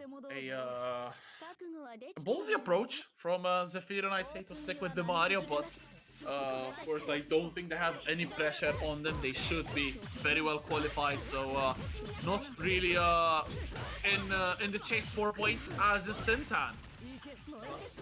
Okay, very good. Second place is not enough for Tintan with just got the formation, so yeah, no pressure. No pressure whatsoever, but you know who's under some pressure right now anyway? Akia right here, because this pressure from Mario is looking super scary in the corner. Another fatal counter as well, you know, using the Clash Runs here, and a perfect from Zephy is going to be able to really put the momentum in their favor right here. I mean, after losing out in a lot of scramble situations last game, we're really looking stronger with the Mario. Going to be pushing towards the corner as well, and putting Tintan in another scary mix-up situation, and the Nun chucking the little sword boomerang right at your face. That's a really scary situation to be in, and another big hit. Let's say, oh my god, the corner steal from Zephyrion, not working out because of the blood heat, but still a grab from Zephyrion. Tintan, good air throw as well. Blood heat is going to be running out. The clash frames favoring Zephyrion, the parry working out, and now Zephy could be potentially taking cave number 2. Final guess, Tintan guesses wrong, but a drop, a fatal one. Tintan, there was a possibility, but 4 BC gets stuffed somehow. Yeah, and you could see right there, you know, Tintan was actively baiting out the parry, but just mistimed to punish ever so slightly. The parry was still active and got heavily punished there for that mistake. So really unfortunate interaction here. So let's see if we're gonna get the Dark Apostle Noel out of Tintan. And yep, looks to be like it. It looks to be a bad day for you today, Rector. Yeah, what can you do? At least we survived up until this point. But I guess for Tintan, you have to do what you have to do. Bringing out the main, and let's see the a children fight. It's yeah. We got the playground fight going on. Let's see. At night as well. Disrespecting curfew, a big punishment for both of these children, as Tintan starting off with the IAD, catching Zephyrion. Going to be setting up the Oki. Oh, the shield from Zephyrion, but not punished from Tintan, but still a very early shield from Zephyrion, so really showing signs of how they intend to play against the Oki from Dan. A very scary still shield. Yeah, and the Nun just, you know, coming through, holding down the neutral, throwing out the boomerangs as well. And Tintan still managing to get through it here with the shield, but gets sniped out of the air here by Zephy, who's going to be able to carry to the corner. Bit of a drop right now, but it's fine because that is just a happy little reset. Going to be able to get even more damage in the corner, and we're almost killing here even. That's mix-up situation, tries to shield through it, and another big punish here. Zephy looking really good, you know. Once Zephy has been getting just that one Oki situation on Mario, the rounds have really gone in their favor. Yeah, really good at snowballing off of the round. As Dan is also very good at snowballing. Let's see, maybe the case in point. Oh, trying to go with same side low, good blocks from Zephyrion, and even get a starter for themselves. 3 bars locked and loaded. One of them spent, getting a good chunk of damage. 4k. Moon drive into the IAD, but again, another drop. Tintan perhaps hasn't played a lot of Dan, a lot of drop combos. Good shield BC though. So finding their way to get some damage, getting the life lead. A lot of time on the clock, a lot of bar for Tintan to work with. Oh no! Gets hit by the delayed explosion. He, you know, has one chance left here. He's going to be able to get a really nice confirm from pretty much almost full screen here using the Nun. And again, Boomerang's coming through. Going to be able to get a big counter hit, and Zephy managing to take it here right at the end. Really making the best out of a bad situation there and managing to find the way through the scramble on the back of this Mario gaming. Let's go. Very unfortunate for Tintan. They will be eliminated from the bracket, and their hopes of qualifying for the final 8 will be shattered. Of course, winning was their only outlet to qualifying, and that will not happen. Very good from Zephyrion as well. The adaptation with the Mario after losing game 1 very resoundingly against Tintan, still did not accept defeat, and a very good turnaround for the Frenchman, getting 2 comfortable games with Mario, qualifying for losers semifinals. So guaranteed points for the Frenchman really as well, nice. of course. And those, of course, you know, you love to see right here at the last chance qualifier. And we have Zarpox once again entering the room, so we are in for more CL gaming. That's going to be very fun against King Rasta. And I mean, you were talking about it earlier. Apparently, bit of a tougher matchup for the boy Roa, but we've seen King Rasta perform really well today. Has only gone down to the Veloster from Teep, so this is going to be really interesting to see if he's going to be able to brave the CL matchup, or if Zarpox is going to be able to ride the momentum of that really good win earlier. And of course, King Rasta already qualified, will be adding a minimum of 5 points to their tally, going to 20. So 100% in. Zarpox has to win this, has to win this set in order to qualify. So maybe some nerves on the line. Zarpox, oh, dash up 2B. Not enough to get the full combo though. Very scary air shield, but no punish from King Rasta. A slow start this one, but then, oh, big whiff from Zarpox. Rasta cashes Look in. at all this meter. Look at all the meter being built right now by King Rasta. Gonna be able to get a nice setup here in the corner as well. Still has a bit of Moondrive going and gets a really big conversion as well once again out of the BC follow-up. Really good back situation. And the awareness from King Rasta here. A little bit of a drop at the end, but not too catastrophic. Punishes the projectile attempt as well with the 2-3-60. Rasta very on point in this one to get some pressure going. Zarpox very low on life. A throw will end this, but down back. Oh, okay. Damn, Rasta challenges and wins against the key. That is a very dominant round number 1 from Rasta. But Zarpox, very good catch on the key, able to get the conversion as well into the spike. Was the Oki? Yeah, really nice jump there from King Rasta. Going to be able to find the touch he needs right here. To be able to extend, push Zarpox into the corner pretty far here. Gets a nice little safe jump as well. Of course, Roa gets a really good situation after that air throw. And another big hit. This is going to be another nice chunk. Goes for a little bit of a reset there right at the end. Zarpox, you know, having to hold all of these funny honestness once again. Oh, getting caught, however. Very unfortunate for Zarbox. Rasta has 3 bars, maybe cashing in, spending the move up to get some additional damage, and then straight into the argument. That's going to be it for... No, not enough! One pixel left, 1 pixel to dream for Zarbox. Oh, okay, 5A. This could be where Zarbox makes a huge comeback. This should be probably safe. Yeah. Yeah, and I mean, this could be devastating. We got so much meter on the side of Zarbox, you know, also regenerating quite a bit of health. They're actually back almost in the life lead here after King Rasta, you know, very barely missed the kill here. Nice shield as well. But is going to be able to get a throw after the scrambling situation here. Nice opening up, and Zarbox manages to get the comeback from the literal brink of defeat. Fantastic comeback from Zarbox, believing up until the end and manages to complete the comeback, but they have no resources. Rasta has 3 bars and a half as well, spending 1, maximizing the damage from this first combo. Once again, in the life lead, counter on the high shield. This is a drop combo. Lucky for Zarbox there. Yeah, definitely. Dash, good there as well. Shield on the meat key. Oh, the JB actually catching King Rasta after the backdash. Unfortunate drop. Rasta gets a fatal, not enough to convert though. What? Oh, the landing from Zarbox. This time the R drive 100% kill. Yeah, and I really like the decision from Rasta. They're just not risking a drop whatsoever. Just goes immediately into the arc drive, spends the meter, just making sure you're definitely getting the kill. Yeah, both players here going straight for the rematch, and what a turbulent game 1 that was. Yeah, that's one game for Rasta, needs another one. Zarbox very close to elimination, not just from today's bracket, but from the whole Challenger League.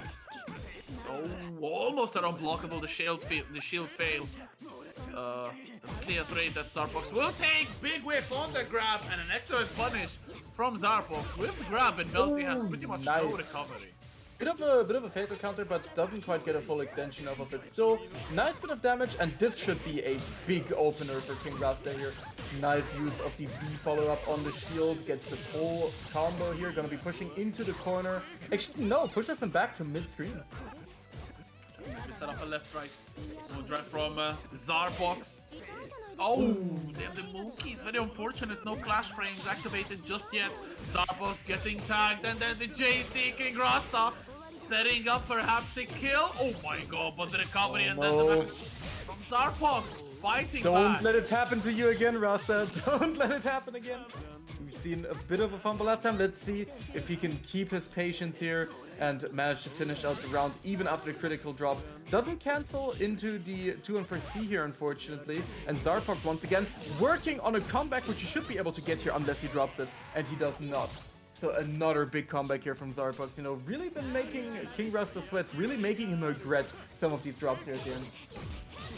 Oh my god, the pickup as well on the fatal key. Beautiful stuff from Zarbox, cashing in with big damage, 4.4k into the cross-up JB. Excellent block from Rasta. The backdash on the 5C as well. What a barrage of keys though. Zarbox with a good life lead, pushing towards the corner.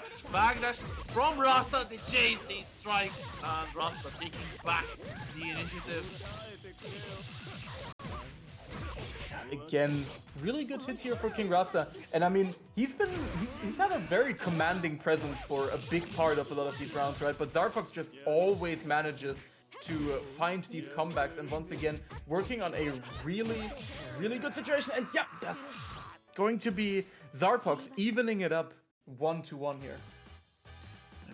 Very good fight back from Zarbox. Round 1. And the second game looked like a blowout, but Zarbox keeping the faith. I mean, CL is an honor.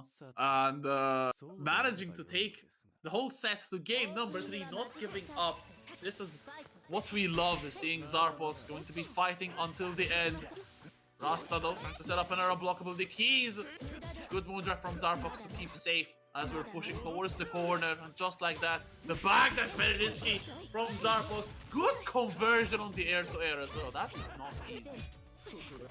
Absolutely. Oh, definitely a bit of a hard call out there with the stand shield from King Rasta, but a drop from Zarpak is going to cost him quite a bit here because King Rasta is going to be able to get the full extension. Spends the bar, of course, and is going to be able to go into the setup here. Taking the throw towards the corner. Zarpox's Moondrive is running out, and King Rasta gets the throw.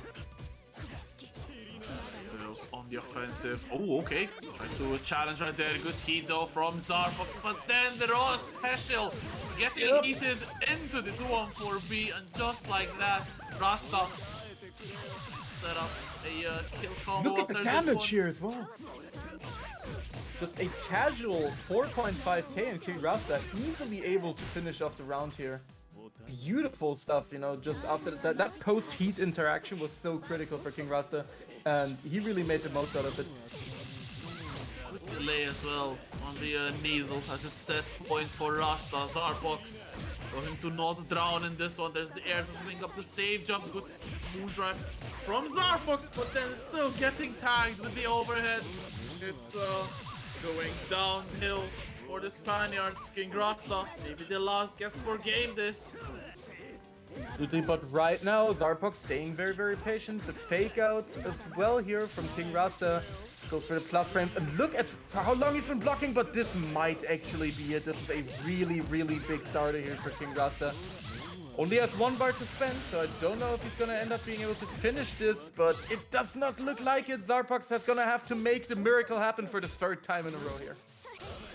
We see good block, this clash frame saving Zarbox potentially.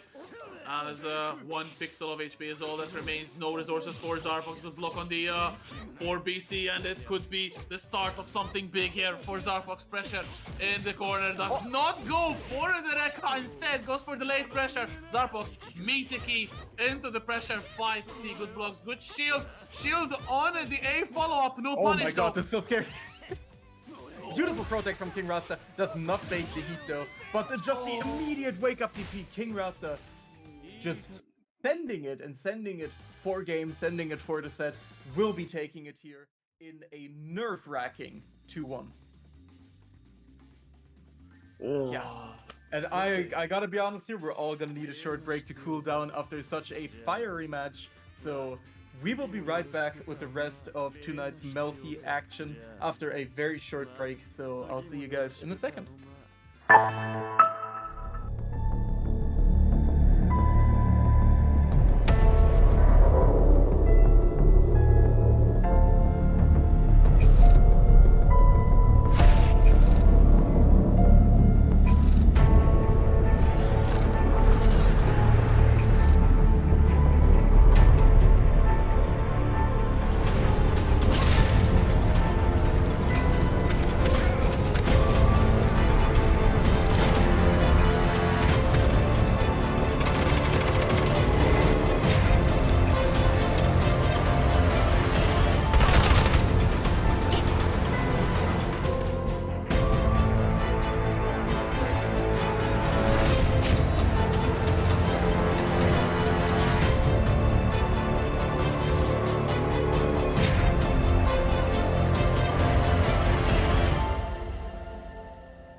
Welcome back once again for more Melty action here on the 2BCU channel. We have the last chance qualifier for Melty Blood type Lumina. Of course, once again, it is your boy Toast, joined by Rexer tonight, and we are looking at a bit of a blast from the past, or maybe a bit of a vision into NA here, because we have a Vlov mirror in our first to 3 match of the night.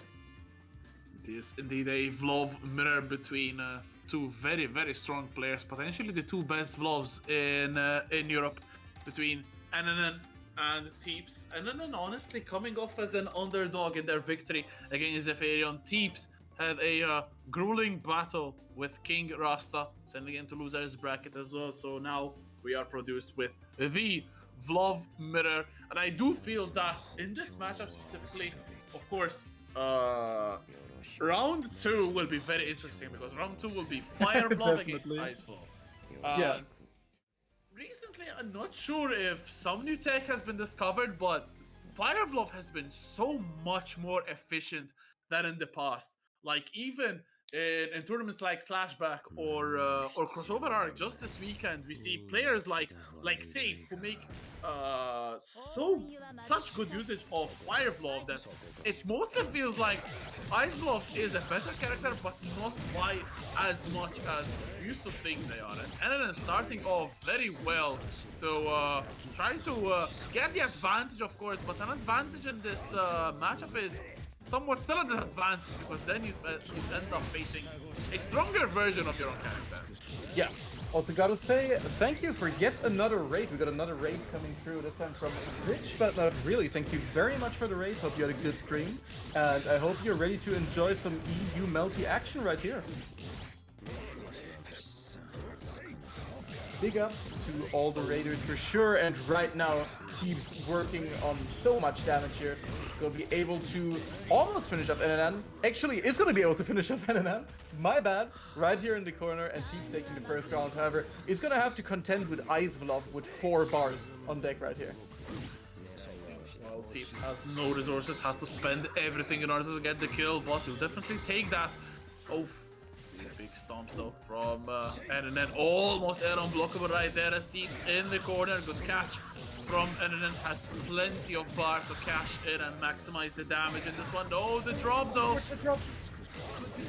Heavily punished here from the side of Teams. Is going to be able to push for another good safe jump setup here. And I'm actually getting another heat. And that's been really good about getting these heats out the corner tonight. He's not had them baited, I don't believe.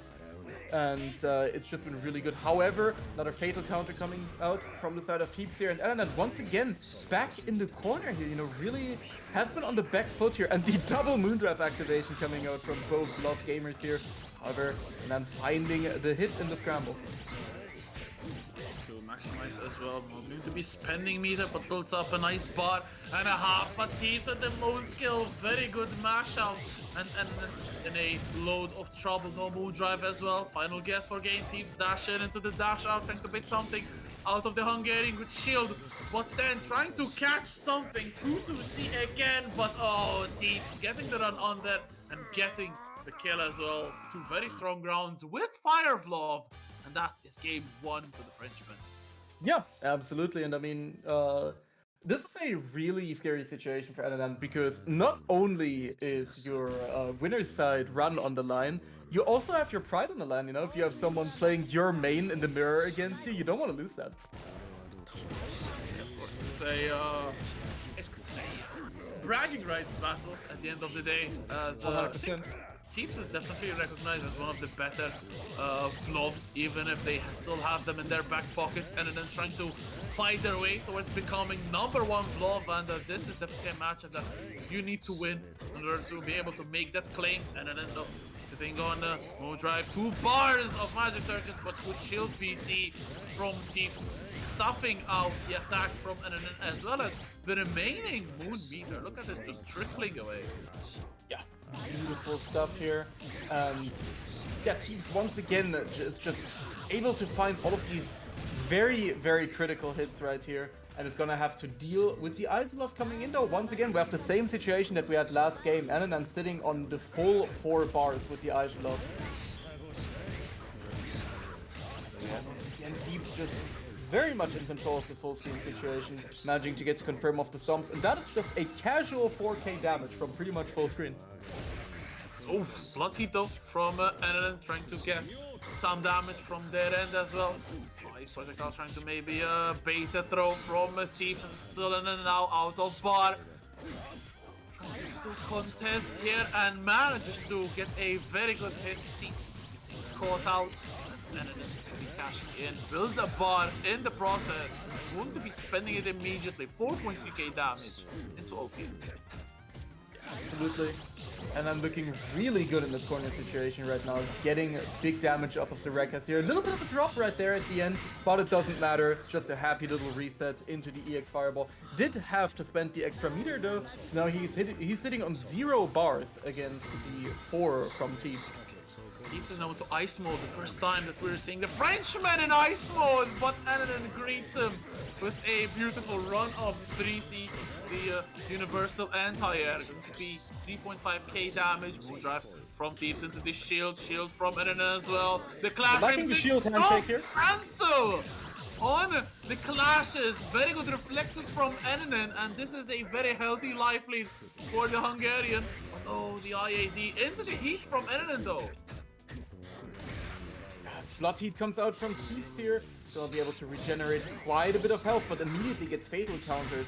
So scratch all of that right now. Ananan looking really good now. It's gonna have a considerable life lead, and both players sitting on very little meter. Ananan might be able to finish it off here, and yes, does confirm into the 2-2C, and we are tied up 1-1.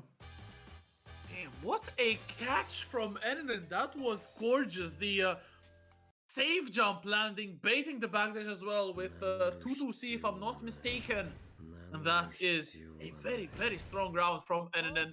And the first instance of Ice Blob has been successfully diffused from Ananan, as it's one game apiece. So we're unblockable. There it is. Very good Moondrive from Ananan. After the block, this should be very good damage and carry as well. Pretty much 4.1k and corner pressure. Ananan, safe jump. Yeah, absolutely.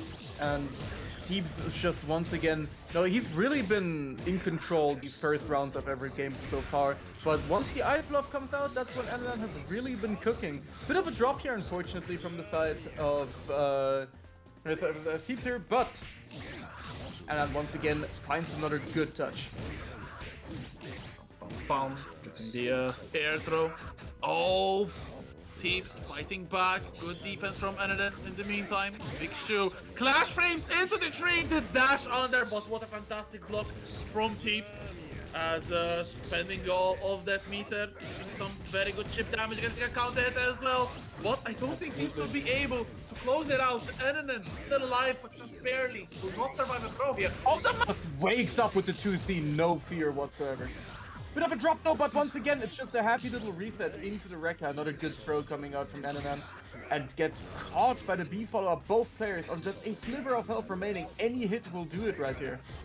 Pressure from both, sitting on a pixel, and then the delayed pressure from Ananan somehow able to take the round. Such a scramble at the end. Both players wanting to fight, and now Ananan in the lead for the first time in the set, and Fireflow doing the work right here. 4.2k and corner carry, and pretty much very similar moon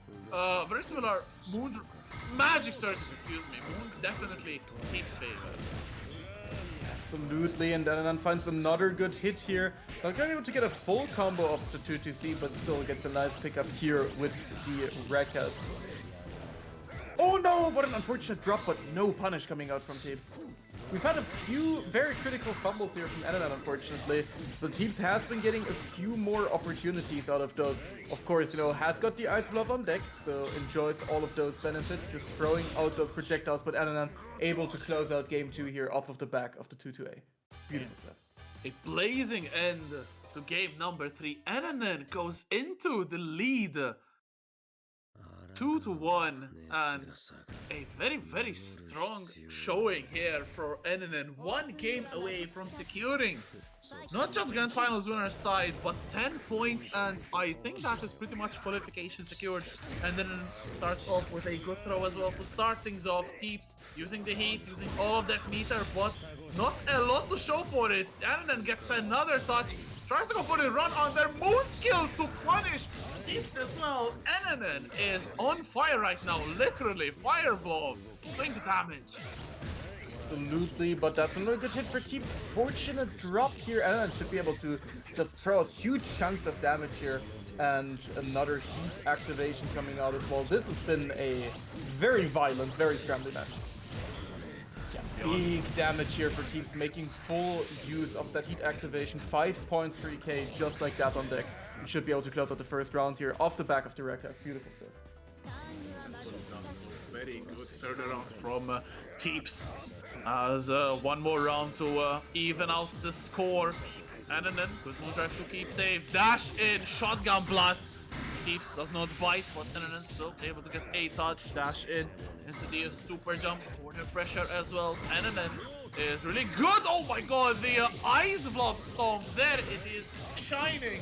Why? Ice Glove is definitely the better version of Glove as NNN. Save jump, no, goes for the low instead, catches Teeps. Bonked on the head. Almost a perfect NNN on set point and very good resources as well for the Hungarian. Absolutely, but now we have the fated showdown, Ice Glove versus Ice Glove. Gets another really nice throw, as like, once again, as I've been saying, NNN has been really good about finding these very critical throws where he needs them. A lot of shielding going on right now as well, of course. You can get yourself a little bit of resource out of dealing with those projectiles.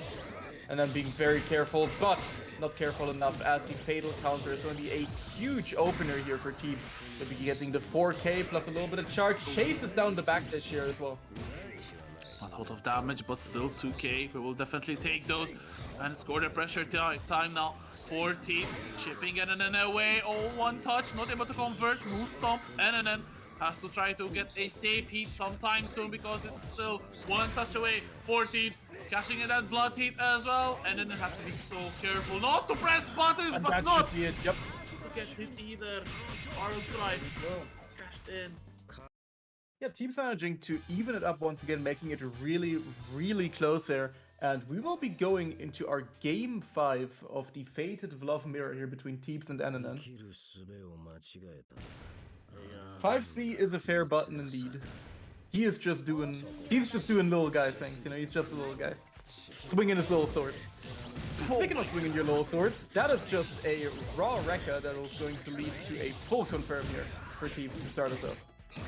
Painful start for NNN, just landing casually onto Teeps' blade as it's still the Frenchman exerting the pressure. Moondrive in reply from NNN does not punish the shield, instead presses into it. Unfortunately though, Teeps combo Moon Stomp, the clashes not working out. There's a fatal on the grab, but NNN switches sides, trying to make work with the Fire Glove. Good tech on the throw, but still on the break. NNN is the fastest one. Yeah, again, just getting so much damage on the board. 4.2k, gets a nice little safe jump as well. But a really good throw tech coming out here from the side of Teeps. Punishes the shield as well. Really good awareness from NNN, making the right read right there. Doesn't quite finish it though. And with that, Teeps is going to be able to go into heat. And look at this big confirm. Get the arc drive in, will not be enough to kill, but NNN, one cast for game. Good heat. Brilliantly spaced from NNN right here, but has to withstand the storm that is Teeps on the offense. That heat will be running out. Not a lot of life regenerated, and the life will even be depleted. Teeps now set point for the Frenchman. Once again, finding a really good round start here. And then really have to keep his composure here, but this is a good way to start things out. Gets the 2-2C confirm off of the projectile, and this is a nice chunky bit of damage here. Pushing almost all the way into the corner. Beautiful chase down there at the backdash as well, but doesn't quite get the full confirm. Keeps putting NNN in the corner, at least not a fatal, but it will still be very good damage. 4 Teeps up of the overhead, spends the bar, NNN now potential guess for game situation. There's the fatal counter. You are pretty much dead. Teeps and cash in with the meter and make way into winner's side grand finals. One victory away from directly qualifying into next week's bracket. Absolutely, and yeah, beautiful showing here from both players, and really coming down to the wire. I mean, we went for game 5 for a reason. That's been really cool to see these two Vlov menaces facing off, and NNN gonna be going down into the lower bracket, but of course is down but not out yet. Can still make the comeback and maybe even get the cheeky, salty rematch against Teeps on winner's side. But first, gotta go through King Rasta. And if we've seen one thing tonight, is that King Rasta is a absolute menace to deal with, and getting through him is not going to be an easy task. Yeah, 100% going to offer a challenge to anyone in their path. Of course, the last 3 players are all qualified on points. That's the best part about this. They are literally grouped up As we speak, they are 3 points. They are grouped up in 3 points. Teeps is currently on 18, except this tournament, of course. So this morning, pretty much, Teeps was on 17. Teeps was on 18. Zephyrion was on 17, and Rasta was on 15. So pretty much, all 3 players are qualified, which is definitely going to be a matter of who gets the higher placing and eventually higher seeding, I feel, in the last 8 bracket as we head into this losers semi-final, the loser of which Yeah, will still take and a comfortable 7 points. yeah, and this is actually the first time tonight that we are seeing the Warcon stream coming out from Zephy here. And look at King Rasta just walking towards him menacingly on round start. I mean, if that's not how you establish dominance, I don't know how you can. Beautiful start there from Zephy is going to be able to get a nice little setup here. King Rasta feeling the pressure, has to deal with the onion rings being thrown out as well. Moondraft activation from both players here. It's going to be a very big hit, and once again King Rasta will be able to build a lot of meter here thanks to the Moondrive meter build. Already has 3 bars maxed out. Throw loops in the corner, let's go. Ooh, damn, good challenge from Zephyrion. Getting the EX knockdown. Zephy on Wark, definitely a huge threat. Catching Rasta with the low. This should be the round, I believe. Has to spend the bar to make sure, but Zephyrion definitely knows very, very well. That's a bar spent to get around, definitely, at least around 1 as well. Definitely a very good investment. Absolutely. There we go. We got more pressure coming out here from King Rasta, is able to get the jump in. And Zephy in the corner has to deal with this pressure right now. Of course, King Rasta spending a lot of bar to get these plus frames going with 200C, but still. Does get reversed into the corner right now though, and is gonna have to hold all of this war pressure. Tries to go for a DP, but Zephyrion being really, really patient here, waiting out the DP from King Rasta. Third bar right there to get the hard knockdown. Zephyrion, excellent throw tech, but there's the low, all not converting to a full combo. Damn, the needle those stuff in the start of Zephyrion. Not going to be able to kill, but spends the bar. Does not go for the continuation instead, keeping Rasta in check with the meteor ring. Big Mito not punished. Oh my god, dash up full screen into 4 BC. Zephyrion takes game 1. Definitely. And I just want to very quickly remind the people at home, we still have codes left in the match arena, so if you want to add free money, literal free money, to the prize pool right now, just make sure that you hit up those codes, make sure that you can give a little something to our players, and yeah, they appreciate it, we appreciate it, and thank you very much to everyone tuning in. As game 2, and this one, of course, this is the last first to 2 of the day. So Zephyrion sitting in a very, very good spot, and making that spot even sweeter as hitting a very good amount of damage, but good challenge from King Rasta. Liking the side switch here, is going to be able to push all the way into the corner, of course getting a nice cheeky 4K off of that touch, and a nice little throw here as well. Of course, Roa does have a really, really good throw game. He's going to be able to get a conversion off of the DP as well, spending the bar for it. Look at all of this corner carry just from a DP that hit. At least it's a heavily scaled, so not a lot of damage to compensate for the carry, but Zephyrion still able to get a good challenge, sitting on 3 bars of magic circuits. Beautiful move skill into the grab, not going to be enough, but Zephyrion still in, It's this character can combo a throw. I forgot about that. It's arc privilege, and it's definitely very privileged. Zephyrion now set point for the Frenchman. King Rasta 1 round away from elimination, but they're still secured in top 8 in a couple of weeks.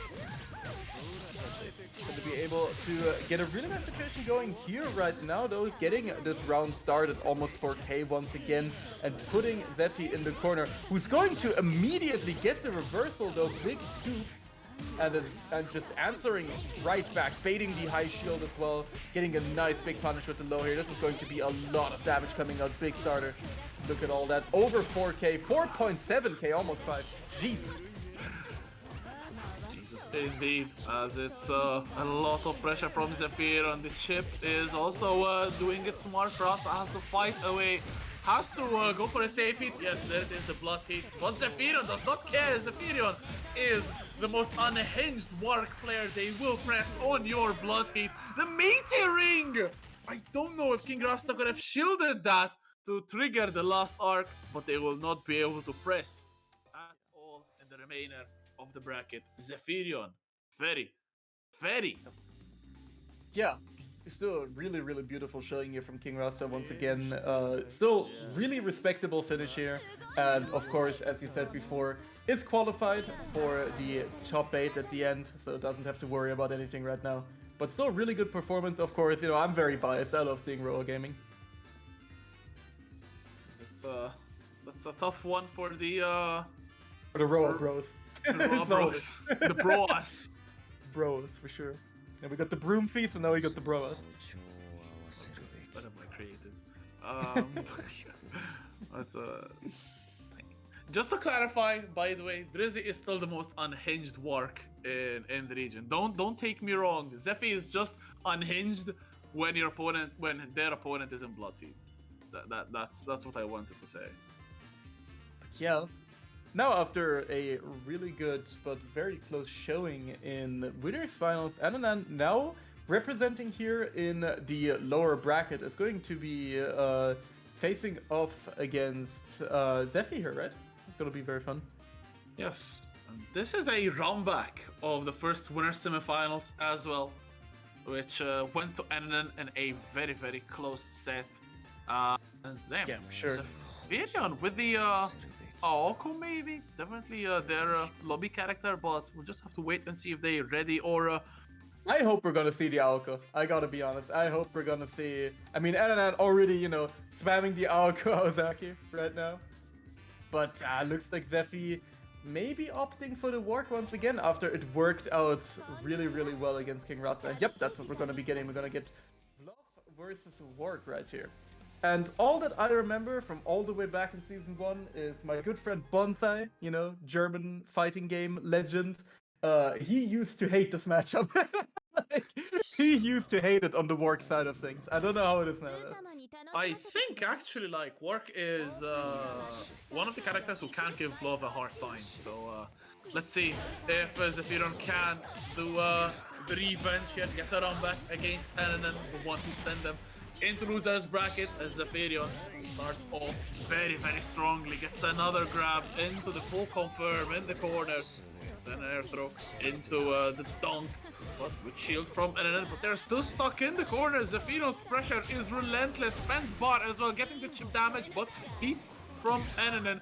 Oh no, the 6 BC not shielded from Ananan would have gotten a clean punish.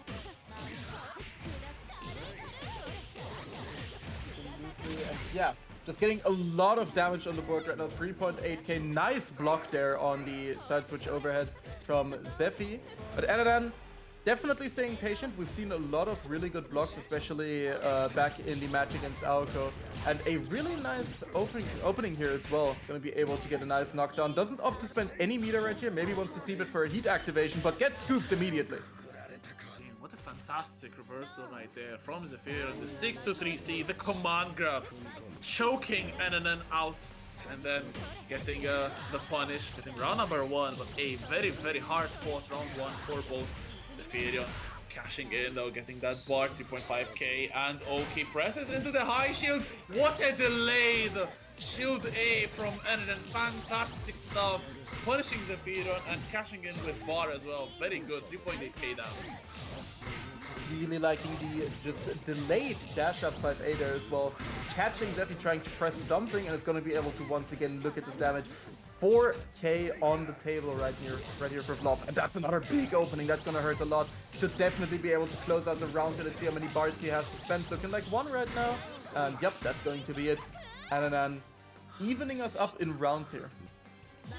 Evening up the domination that Zephyrion had in round 1 as Ananan fighting back very valiantly. Ice Wolf is a huge menace. 3k damage for Zephyrion will reply in kind. Another 3k damage for the Warg player. Moondrive though into shield. BC Clash, the shotgun blast, fatal counter, but unfortunately cannot really cash in. Heat spent from Zephyrion, but not a lot to work with here. Oh, but the Arc Drive, very good block from Eren. Fantastic stuff, very good awareness. Do not mash buttons. Not able to get a punish here from full screen, but still, that's all of Zephyr's meter used here, and Alan still has almost 3 bars ready to go. Goes for the heat activation as well. Is going to be able to cash out into a lot of damage here. Oh no, unfortunate drop. Good one right there for Alan, but still in the life lane. Zephyrion though, getting a grab. Ooh, gets the, almost gets the combo though. Gun blast whiffs. Fatal! Oh, cannot really get the confirmed or very painful one. Oh my god, shield autocorrect. But Zephyrion gets the challenge on the landing, a very ballsy one, but another drop. A lot of fumbles between both of these players, but damn, the icicle blast right in his face, and Ennen able to close this one out. It is game 1 once again, going to the Hungarian, but this is a longer set than the one we had going to Ennen. It is a first to 3, so it's still anyone's game. It's quite early, actually. Absolutely, yeah, a lot of time to adjust here for Zephyrion. And also, of course, you know, Zephyrion still has a lot of characters in waiting in the background. We've, of course, seen the Aoko already, we've seen the Mario already. So there's plenty of time to switch it up if needed, but right now, just sticking with the ward. Yeah, very good call as well. So Zephyrion has backup characters, but definitely I don't think they will be using them anytime soon when you have a work such strong as Zephy, of course, but Ennen, it's a very good challenge to be maximizing. Unfortunately, cannot really get the Ender, but still, maybe messing up the coin jump. Again, going for the frame kill into save jump. Zephyrion holding back very well. Good shield as well on the DP, and a punish with the shield A. Unfortunately, cannot really get the full combo, but Moon skill resolves all of your problem. The air unblockable for Ennen once again. Solving ground. Absolutely, looking really strong here, and then going for a very early heat. Not gonna be able to recover any health here because he simply has not really taken any damage yet. But you know, spending it on the positioning, spending it on the plus frames, definitely paying off here because Zephy is getting hit in the corner right there.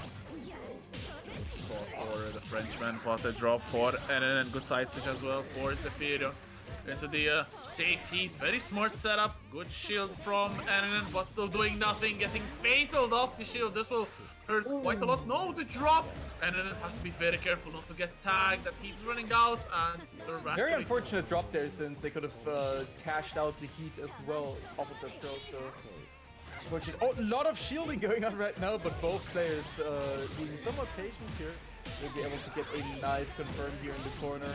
Moondrive running out for Zephyrion, but Ennen definitely only 1 hit away from death right now.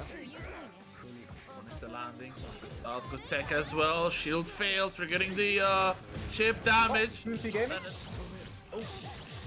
Okay, maybe a safe hit for Ennen. Carrying all the way to the corner. Zephyrion 1 touch away from death. No, spending it with the arc drive, leaving maybe Zephyrion 1 guess away. Oh my goodness, the safe jump into the shield A, and Ennen 2-0 up. That was fantastic stuff. Absolutely from the incredibly ballsy as well. Just going for that super instead of the heat right there. You know, saying, yeah, I'm maybe 1 touch away from death, but if I don't get hit, that doesn't matter. That's honestly, I would have never done that, but Ennen knows much better than me, and this is why they are 2-0 up against Zephyrion's Warg as well. Very good showing from the Vlov player, but Zephyrion maybe a little bit angry right now, wanting that revenge. Clash frames on the Moon skill, favoring Ennen though, and you will be into the corner. 3 bars locked and loaded for Ennen, and does not spend any of it. Very interesting. absolutely. They'll be able to get the big touch again. No, this should definitely be some meter spent from the side of Anadan here. No, once again, just saving the meter for the next set, I suppose. Gonna be able to get thrown into the corner here by the Zephyrion.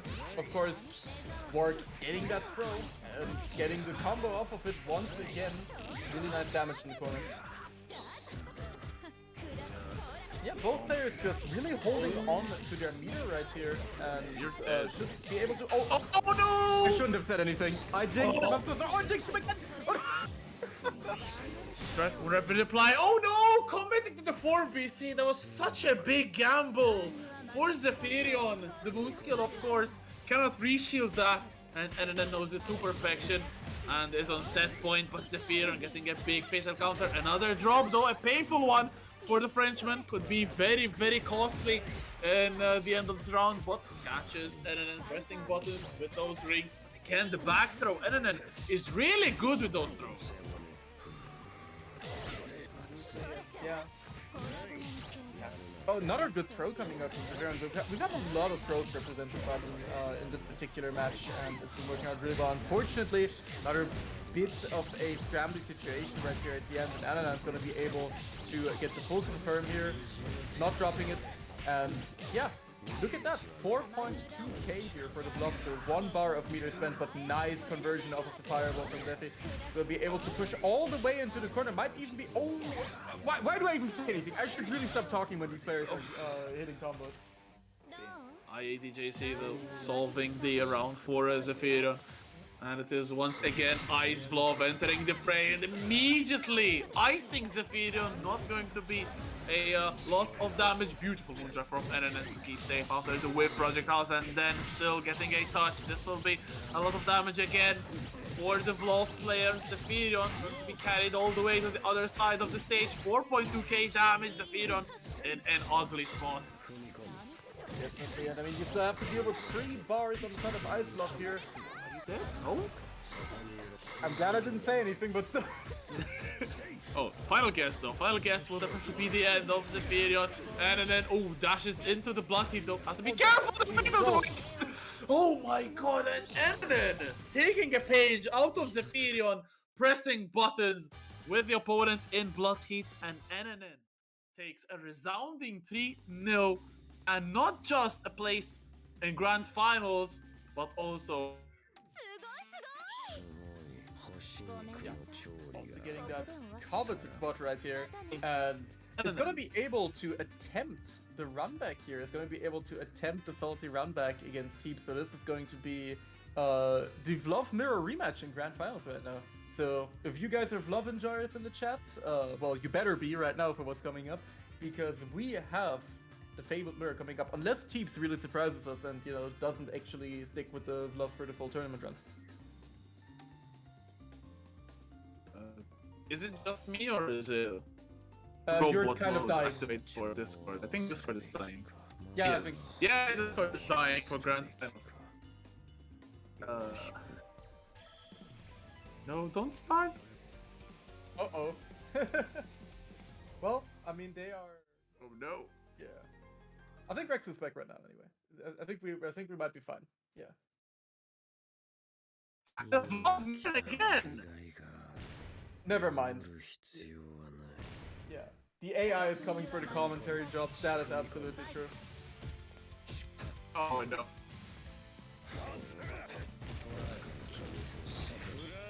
Hello? Oh, I think he's back. Maybe? I cannot.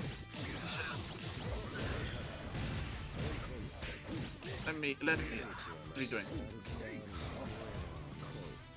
Right, well, while Rex is dying and figuring out his AI overload problems, we are seeing just a brutal Moon Drive interaction right now to start us off, and Teeps once again taking a dominating first round. And that's kind of the story of the last set that these two played as well. Teeps usually quite commanding in these first rounds, but as soon as the Ice Glove comes out, Anan has been able to get these going.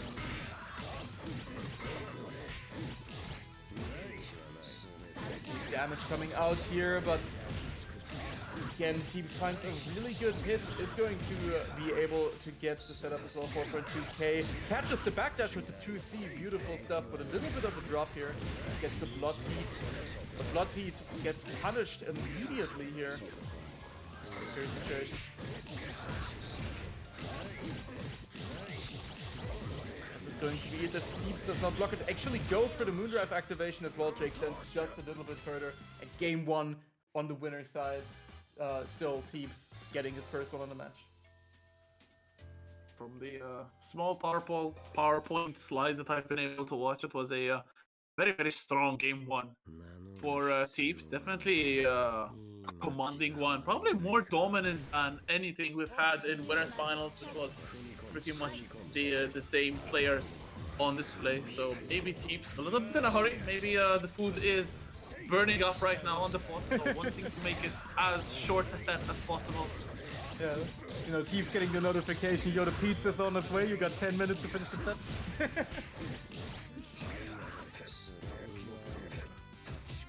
Yeah, I mean, you know, maybe next time, chat, we can get ChatGPT to just have Rex commentary auto-generated while we're sorting out his problems. No, please.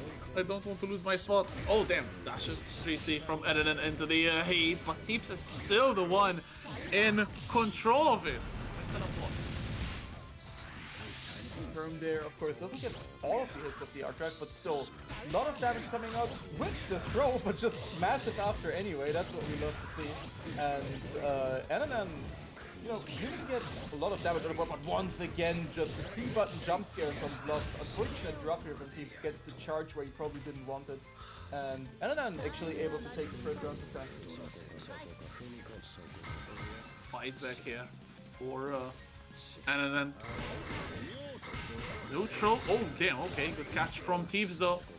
McDonald's Vlog to be a premium vlog at the moment. Nice one.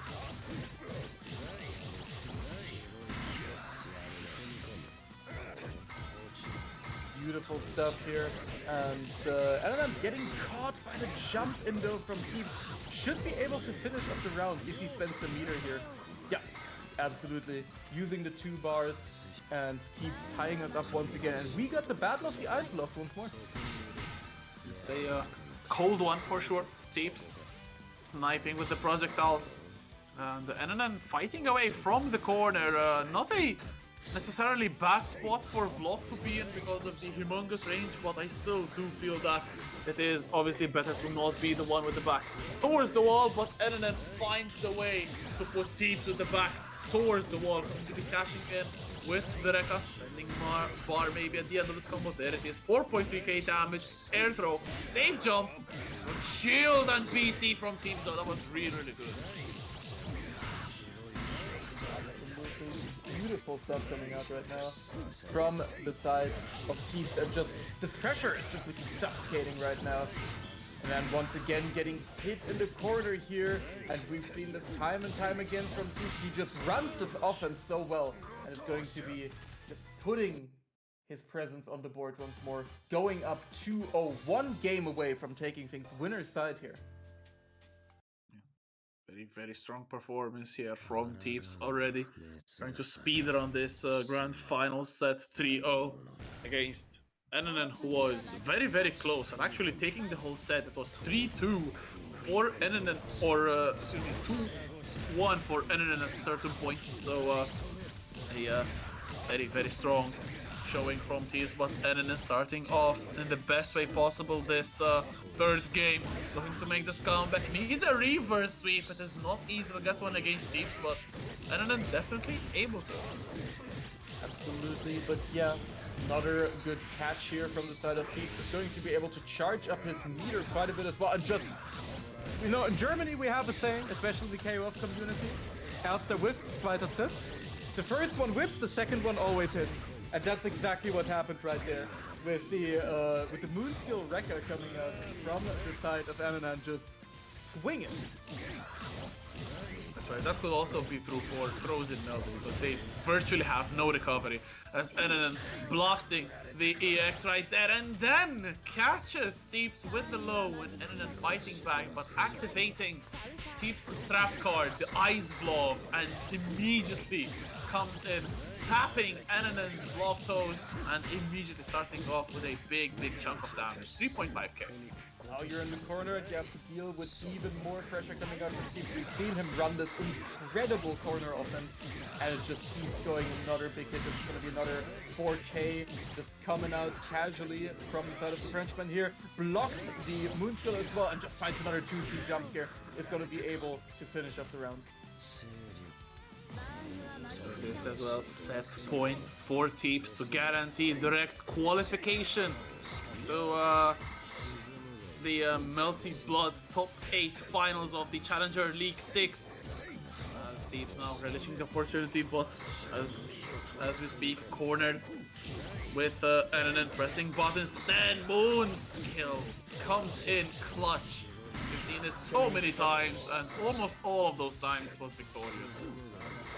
However, Enanen does have the full 4 bars of butter left on deck right now, so if he gets any hit on Teeps, it's gonna hurt quite a lot. And there we go, 2C once again, my beloved coming through. They'll be able to get a big chunk going here. That's not up to actually Spencer Meter, tries to go for an air unblockable, but keeps managing to land in time, gets his own opening, so this is going to put Enanen in the corner in a really scary situation. Pretty much going to have to get for game here because one more hit is going to do it. However, the Moonskill is coming through. Very good combo there for Enanen, gambling it all, trying to go maybe for the dash on there. Beautiful moon draft off from Teeps. One step ahead. And the Shield BC is able to get the full confirm, and Teeps is your LCQ champion and qualifying directly to the top 8. I mean, Teeps was still in the top 8 regardless, but very good showing from Teeps, not dropping a single set. And from 3rd place graduating to directly into the league. Yeah. So now we have our 8 names to play it out for the prizes. We'll do a nice little dramatic reading of the full 8 names in a second here. But yeah, already thank you guys very much for watching. I just want to remind you guys once again that we still have some Matcherino codes. So if you want to make sure that, you know, Teeps is eating well tonight, make sure to hit those up. Make sure to redeem them. Costs you nothing, gives their players free money, so we're all winning, right? Yes, but it's still triggering to see so many few codes being claimed. Just 17 out of a 50. Whoever claims the code can spam the pasta as much as they want. If I see someone spamming the pasta who has not claimed the code, I will literally time you out and you will not be able to talk in the server. I mean, in the chat. Please, come on, like you get our mod privileges here. All right. I offered you opportunity to make fun of me twice. Please. Very fair, very true. Yeah, in the meantime, thanks once again, of course, as well to our sponsors here, over at both Simplify and LC Power for hooking up our players with really nice prizes that they can win here in our Challenger Leagues. So, and with that, we have reached the stage where we can reveal to you guys the top 8 qualified people for 2BCU Melty Blood Type Lumina Challenger League. In 8th place, we have Chronicles at 13 points, tiebreaker 2nd place. At 7th place, we have Enanen just coming through with the bluff. Of course, you already saw him in the grand finals here, 15 points. At number 6, we have Bershko, of course, a fellow German coming through with another 15 points here. Followed up by Klops, number 5. Number 4, King Rasta, who of course also had a great performance today, showing off the Roa. Number 3 with Zephyrion, who once again, of course, had a great performance today, showing off Mario, Wark, and Aoko, just showing mastery of a bunch of characters. And at number 2, you have 2 Nights champion catapulting himself up all the way to 2nd place, Mr. Teeps from France. And the number one, of course, it is none other than the legend himself, Magic Rider, at 45 points with a gigantic lead over everyone else. It's definitely a very, very strong top 8.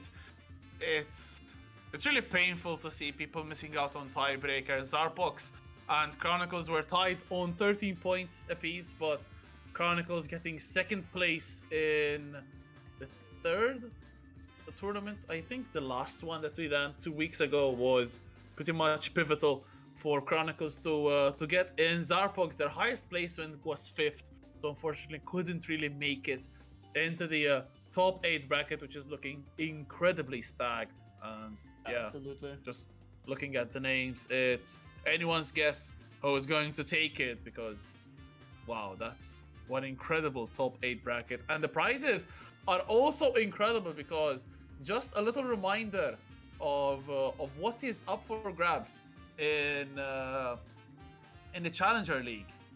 It's I need to find the prizes though.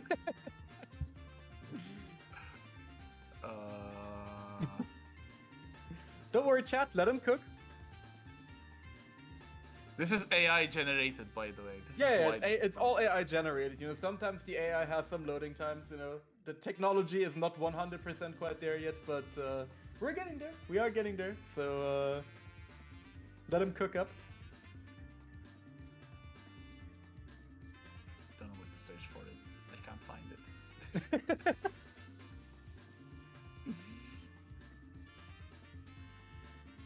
In any case, we definitely have some nice stuff, but that you can, among other things, you can look up on the 2BCU Twitter if you're interested in all of the prize support. It's nice and detailed there. So yeah, make sure to look at that and enjoy the sponsorship stuff from both Dreamplify and LC Power.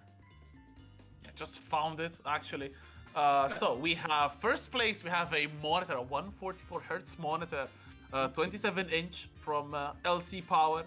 The second place is a power supply from LC Power as well. And third place is a Streamplify mic with tripod as well. So some very hefty prices. And the €125 prize pool is up for grabs. I do feel also that the season match, will be added to it, unless that is actually the total of...